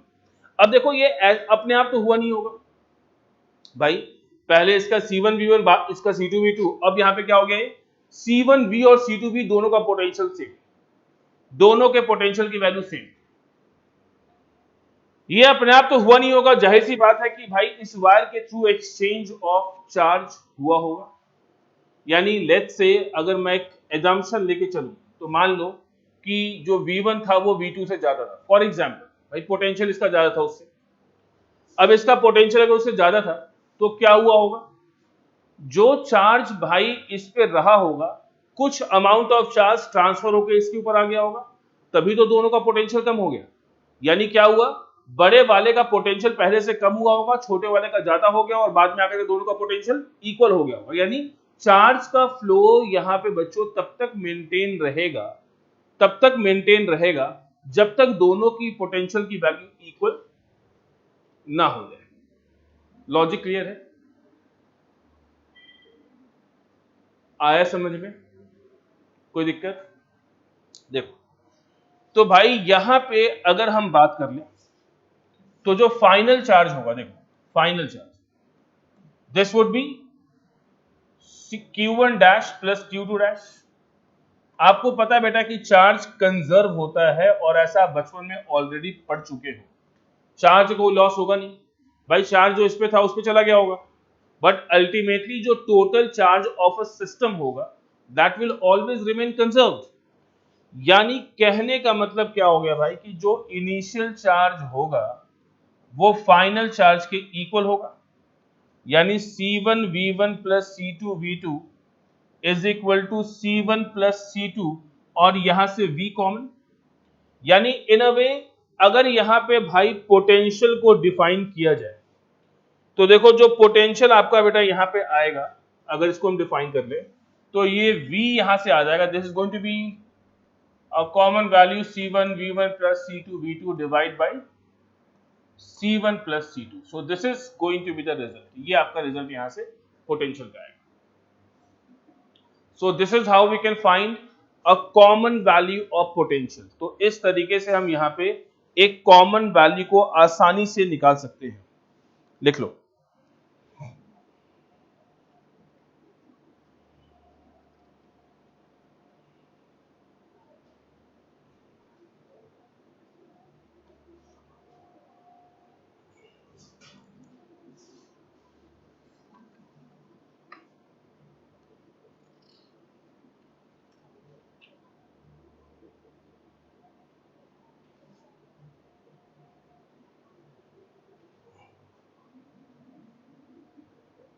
अरे फॉर्म में सारे टाइप की कंपैरिजन. हाँ जी, हाँ जी, हाँ जी, हाँ जी, हाँ जी, किसी के लिए भी, किसी के लिए भी.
चलिए बेटा आगे चले. यहां तक क्लियर है. तो आपको देखो ना, यहां तक ये बात समझ में आ गई होगी कि ठीक है यार, यहां से यहां पे चार्ज का ट्रांसफरेशन हुआ आफ्टर कनेक्टिंग them. ठीक है ना. कनेक्ट करने के बाद यहां पे चार्ज का ट्रांसफरेशन हुआ. अगर आपको कहा जाए कि बेटा अगर मान लो यहाँ पे इस पे चार्ज हो गया Q1 dash, I am just supposing यहाँ पे Q1 डैश हो गया और यहाँ पे Q2 डैश हो गया, and if I ask you to define this Q1 dash and Q2 dash, कि बेटा आप इस Q1 डैश और Q2 डैश को डिफाइन करो इन terms of C1 C2 and total charge Q1 and Q2. जैसे पहले इस पे चार्ज क्या था, इस पे Q1 था और इस पे Q2 था. तो आपको क्या निकालना है, you have to find the value of Q1 dash और Q2 dash in terms of C1 C2 and Q1 Q2. इनके टर्म में निकालना खुद से.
So C1 into Q1 plus Q2 upon C1 plus ठीक है, परफेक्ट। कैसे निकाला बेटा? V1 और V2 की जगह मैंने Q1 और C1 ठीक है, ठीक है।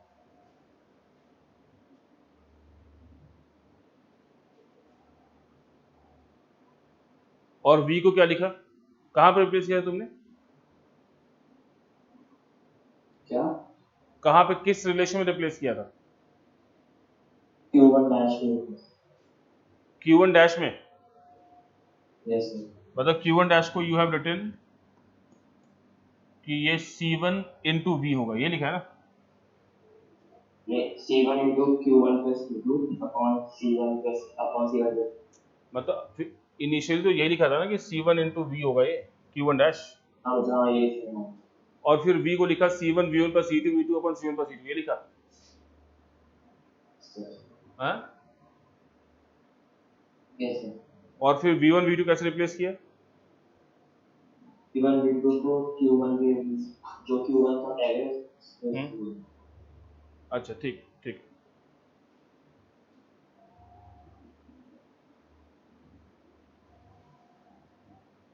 देखो हम कैसे कर सकते हैं, मैं आप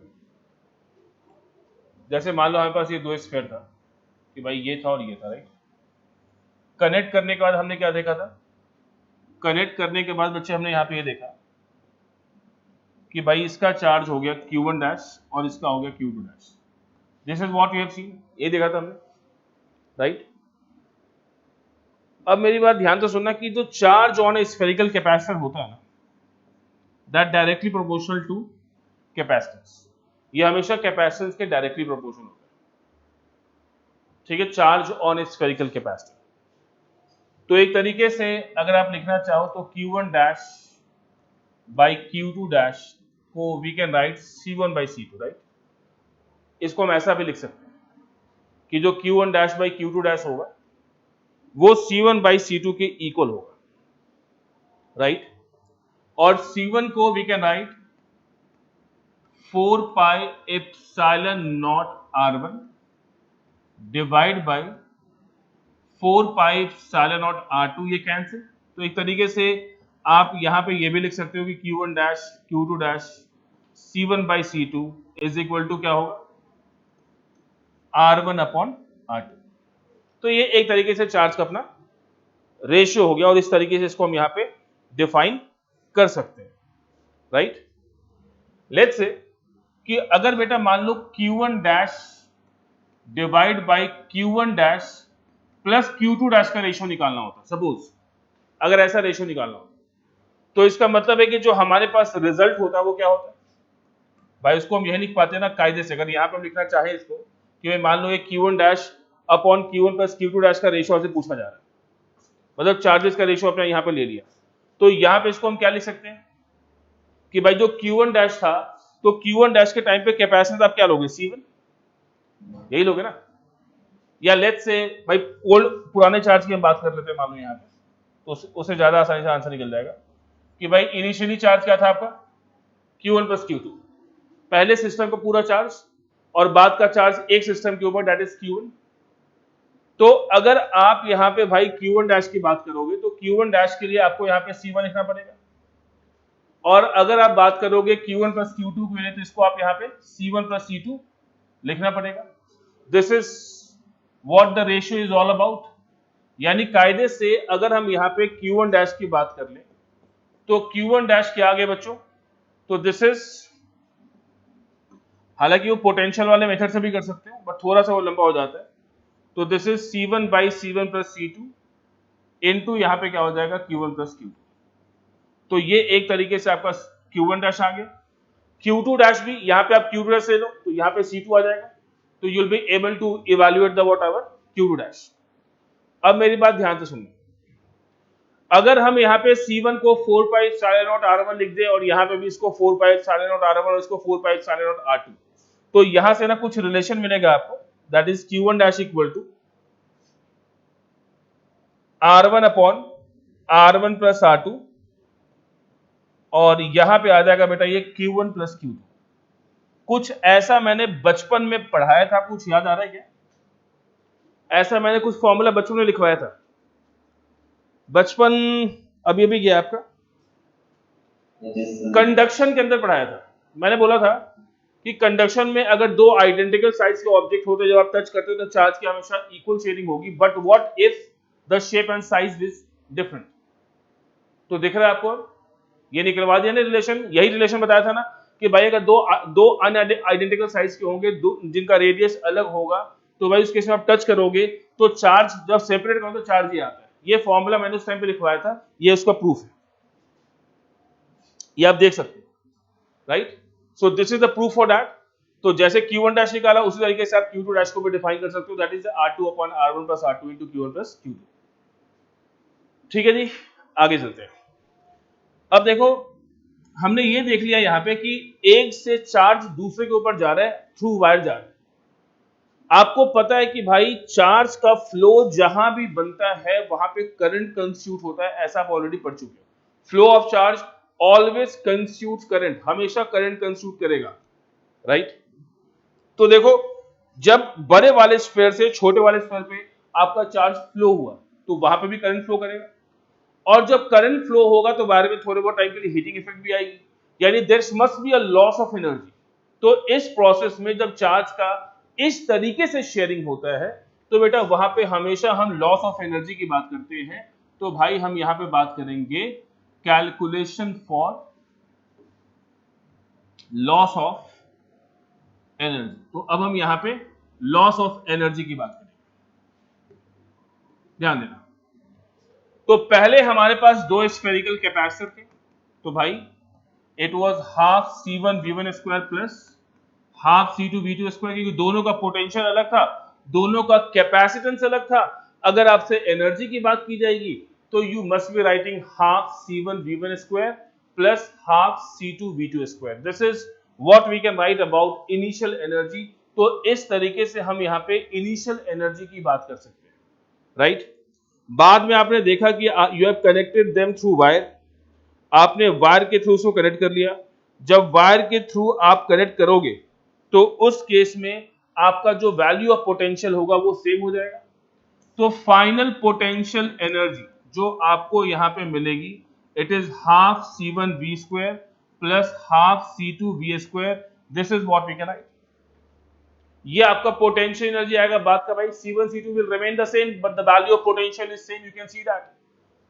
अब ये बात तो फैक्ट है कि भाई इनिशियल एनर्जी फाइनल से हमेशा ज्यादा होगी, क्योंकि यहां पे हम लॉस को कैलकुलेट करने जा रहे हैं। और ये लॉस बच्चों किस फॉर्म में होता है? तो भाई जब एक स्फीयर से दूसरे स्फीयर में चार्ज का फ्लो हुआ तो करंट आया, चाहे वो ट्रांजिएंट करंट होता है, बहुत स्मॉल इंटरवल ऑफ टाइम के लिए फ्लो करता है, but still there will be a loss. Flow होगा तो हीटिंग इफेक्ट कॉज होगा, हीटिंग इफेक्ट होगा तो भाई वहां पे आपका लॉस ऑफ एनर्जी तो बच्चों होना ही होना है, राइट। तो दिस इज द रीजन जो आपका इनिशियल एनर्जी होता है वो यहाँ पे फाइनल से हमेशा ज्यादा होता है। सो UI is greater than UF। Now, so in this case, if I'll be going for delta U, so delta U is UI, we should write UI minus UF, right? So we can write this is half C1 V1 square plus half C2 V2 square minus half V square common, and this is C1 plus C2. So from here we can subtract and solve them. इसको आप यहाँ से solve कर सकते हो। जब इसको आप solve करोगे बेटा तो यहां से ना एक्सप्रेशन आता है delta U equal to half C1 C2 V1 minus V2 का whole square divide by C1 plus C2. So this is the relation that you're going to have. तो ये आपके बेटे लॉस ऑफ एनर्जी का relation आता है यहाँ पे। So this is the loss of energy that we can calculate by using this formula. तो इस फॉर्मूले को यूज करके आप लॉस ऑफ एनर्जी को आसानी से कैलकुलेट कर सकते हो। लिख लो।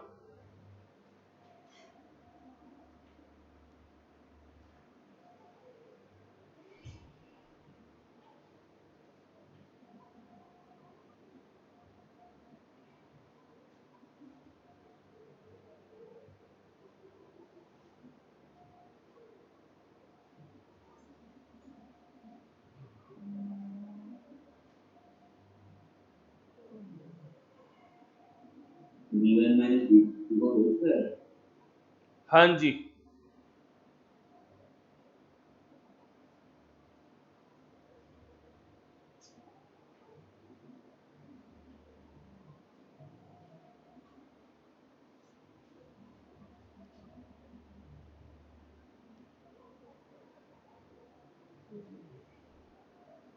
The series of parallel capacitor तक 50,000 में possible.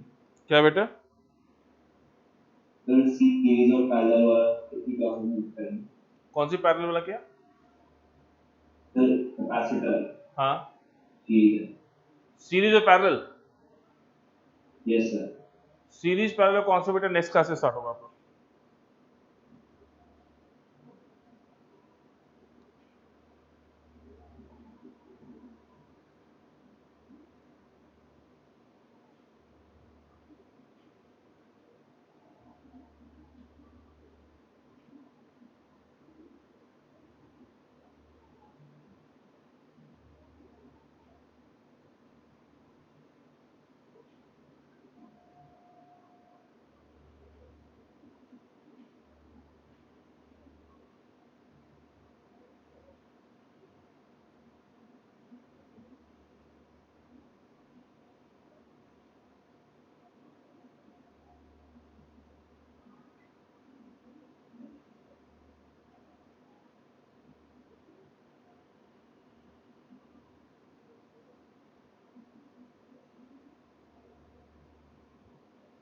Yes.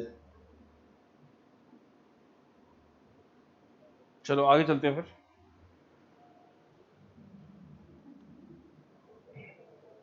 नेक्स्ट, अब बेटा एक छोटा सा क्वेश्चन है। मान लो आपके पास बेटा 9 माइक्रोफैरेड का ना एक कैपेसिटर, ठीक है ना, जिसकी कैपेसिटेंस गिवन है 9 माइक्रोफैरेड। इस 9 माइक्रोफैरेड वाले को बेटा हम 100 वोल्ट से ना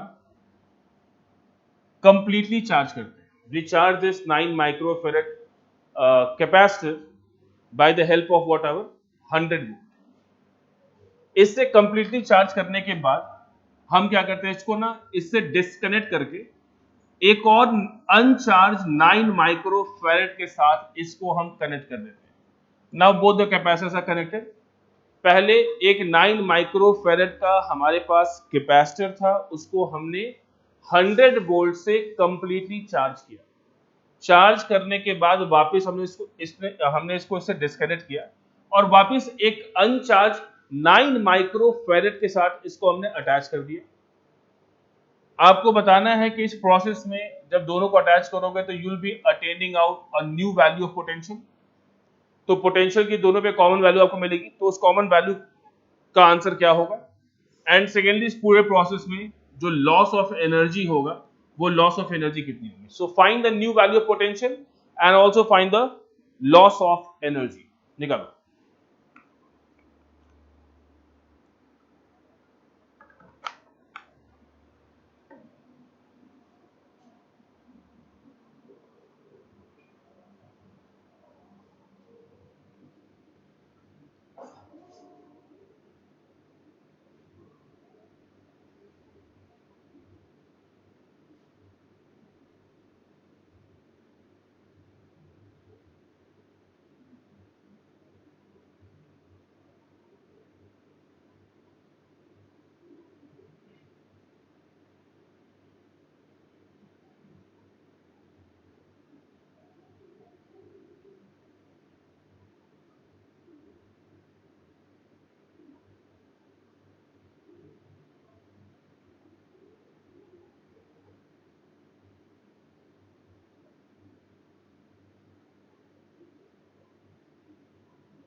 Common potential होती है.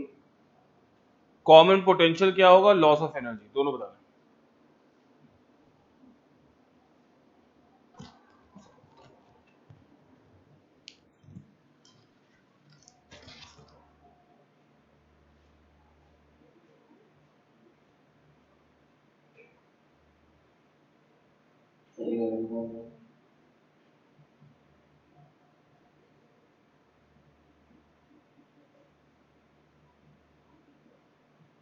कॉमन पोटेंशियल भाई 50 वोल्ट आ रहा होगा। कॉमन पे 50 आ रहा है। हाँ 50 वोल्ट, ठीक है 50 वोल्ट इज आंसर।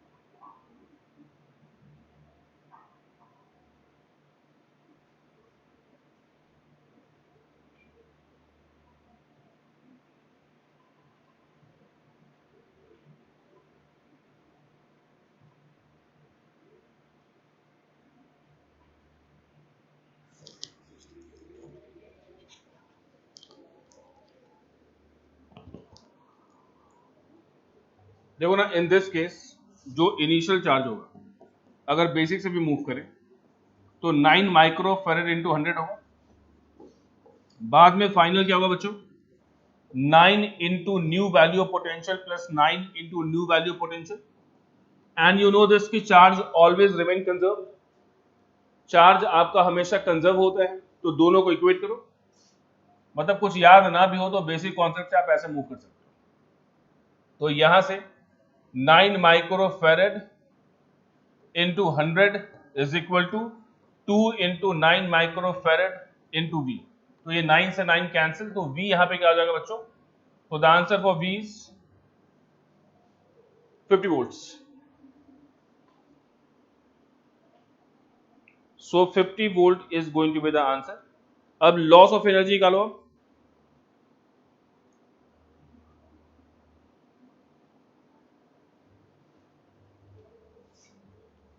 देखो ना, यहां पे अगर हम इनिशियल एनर्जी की बात करते हैं, सो this is half 9 micro फेरेड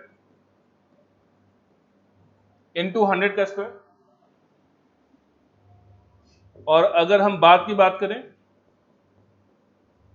half 9 micro farad into 50 का square plus half 9 micro farad into 50 का स्क्वायर। तो यहां से यू कैन सॉल्व, और सॉल्व करके फिर आप दोनों को सब्ट्रैक्ट करो। तो as you subtract you will get the answer.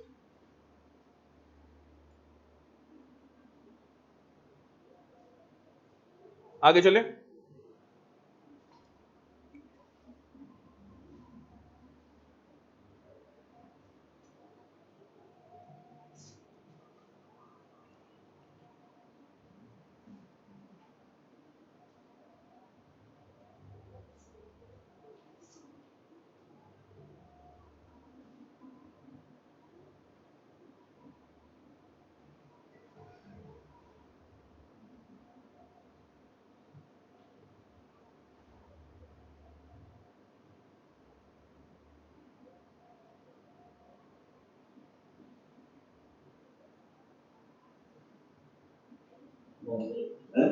हाँ जी बोलो।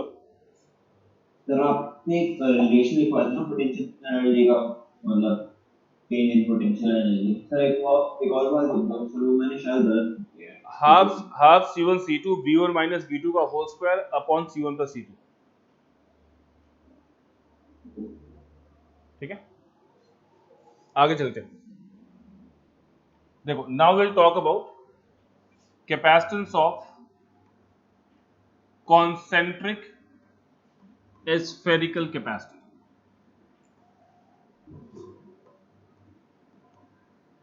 तो हम यहां पे कॉन्सेंट्रिक स्फेरिकल कैपेसिटर की बात करेंगे, और यहां से will find the capacitance of it. ध्यान दो, मान लो बेटा ये आपका एक स्फेरिकल कैपेसिटर, ये भी स्फेरिकल कैपेसिटर, मतलब ये भी यहां पे दो कॉन्सेंट्रिक स्पेस ले लिए, and this is A and B. Let's say ये पॉजिटिवली चार्ज है या नेगेटिवली चार्ज, राइट? कुछ ऐसा यहां पे ये गिवन है, और बोला गया कि बेटा फाइंड, इस केस में यहां पे आपको निकालना है, और क्या निकालना है, दैट इज द कैपेसिटेंस।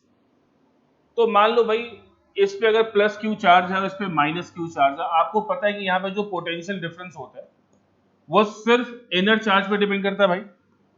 अरे ऐसा पढ़ाया गया ना आपको। वैसे भी पूरा पोटेंशियल लिख लो, कोई बात नहीं। V1 का पोटेंशियल क्या होगा भाई अंदर वाले का, Q by 4 pi epsilon naught A plus minus Q by 4 pi epsilon naught B। This is what we can write. And then V2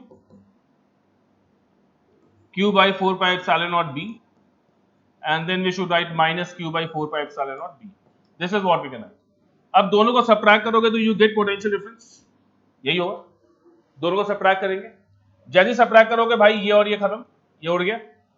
ये उड़ने के बाद आपके पास बच गया Q by 4 pi epsilon naught common, and you will have B minus A upon AB। ये solve करके लिख दिया मैंने यहाँ पे ऐसा, ये आ गया ऐसा B minus A upon AB, right. तो भाई इस V1 माइनस V2 को क्या हम Q बाई C लिख सकते हैं?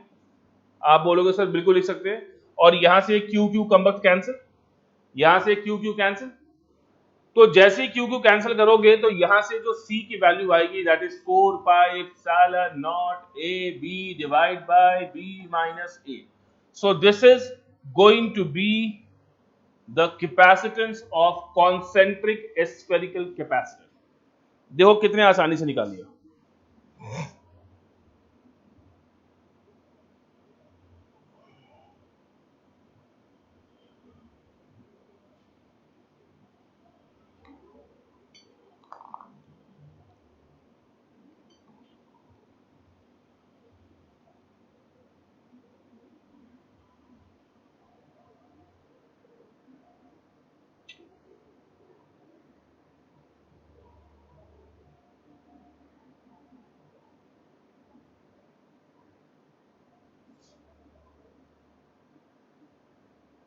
देखो इसको हम दूसरे तरीके से भी कर सकते हैं। मतलब यहाँ पे तो ऑलरेडी पोटेंशियल में नोन था, तो पोटेंशियल नोन था तो हमने सीधा कैपेसिटेंस डिफाइन कर दिया। अदरवाइज कैपेसिटेंस निकालने का तरीका आपको पता है कि पहले फील्ड डिफाइन करो, फिर पोटेंशियल डिफाइन करो, और फिर आप वहां पे कैपेसिटेंस को निकाल सकते हो।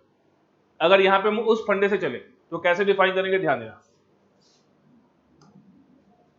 आंसर सेम आएगा भाई। यहां पे कुछ ऐसा, रेडियस ए, ये रेडियस बी। मान लो एक आर्बिट्ररी लोकेशन पे अगर हम इलेक्ट्रिक फील्ड को यहां पे डिफाइन करें तो भाई इलेक्ट्रिक फील्ड यहां पे क्या होगा, k q by r square, that you know, इसके वजह से होगा, प्लस क्यू वाले की वजह से। माइनस क्यू वाले की वजह से यहाँ पे इलेक्ट्रिक फील्ड नहीं होगा, तो माइनस क्यू की वजह से यहाँ पे इलेक्ट्रिक फील्ड एग्जिस्ट नहीं कर रहा होगा, सिर्फ प्लस क्यू की वजह से करेगा। And now what you right, अगर मान लो ये ए है और ये बी है, and suppose you want to write VA minus VB, that is the potential difference, so you should write minus EDR integration A से लेकर के भाई B तक। This is what we are supposed to write। तो ये integration भी सीधा potential difference यहाँ पे दे देता है, यानी माइनस के Q common, and you will have dr upon r square, and the integral limit is a to b। तो अगर बच्चों हम बात कर ले यहाँ पे, तो जो VA माइनस VB यहाँ पे होगा, ठीक है, दैट इज माइनस के Q dr by 1 square is minus 1 by r square, limit is a to b। तो ये माइनस माइनस कैंसिल, तो VA माइनस VB, ये माइनस r होगा, सॉरी एक सेकंड, इसका जो इंटीग्रेशन था ये माइनस 1 बाई आर होता, हाँ ठीक है, तो ये ऐसा आ गया। अब इसमें लिमिट पुट कर दो तो इट इज के क्यू, तो क्या आ जाएगा भाई 1 बाई बी माइनस 1 बाई ए। एक से उल्टा कैसे आ गया, हम VA माइनस VB लिख रहे थे ना, तो VA minus VB minus EDR, E को लिखा KQ बाई आर स्क्वायर, और यहाँ पे अगर हम लिमिट को पुट करेंगे तो, अच्छा लिमिट उल्टा ले लेना, सॉरी लिमिट बेटा यहाँ पे ठीक कर लेना, ये लिमिट का गड़बड़ हो गया। लिमिट आपका ये B to A आएगा अगर आप VA माइनस VB लिख रहे हो, so this should be from B to A, right. तो this is from B to A, तो ये आपका प्लस और ये माइनस, यहां से आप सॉल्व करो तो वही पोटेंशियल डिफरेंस आपका यहां से भी वही आ गया, that is k q B minus A divide by AB। यहाँ से सॉल्व करोगे you are going to get the same value of capacitance, यानी यहाँ से भी C क्या आ जाएगा आपका, वही आ जाएगा 4 pi epsilon naught AB divide by B minus A। तो इस तरीके से आप ऐसे भी यहाँ पे इलेक्ट्रिक फील्ड को डिफाइन करके भी पोटेंशियल डिफरेंस को लिख सकते हो and things will remain the same. तो यहाँ पे कोई परेशानी नहीं होगी। क्लियर है बच्चों? So this is about capacitance of concentric spherical capacitor. तो इसमें आगे भी अभी हम डिस्कस करेंगे, there are lot of things to come, जिसमें 2-3 सरफेस भी आएंगे, बीच में डाइलेक्ट्रिक भी डालेंगे, फिर आपका सिलिंड्रिकल कैपेसिटर भी आएगा। तो काफी सारी चीजें हैं which is suppose to happen जो हम डिस्कस करेंगे आगे। एंड आई होप आज के लिए बहुत है इतना, ठीक है ना? तो आज इसको यहाँ तक रहने देते हैं, इसके बाद then will be moving ahead into the next class.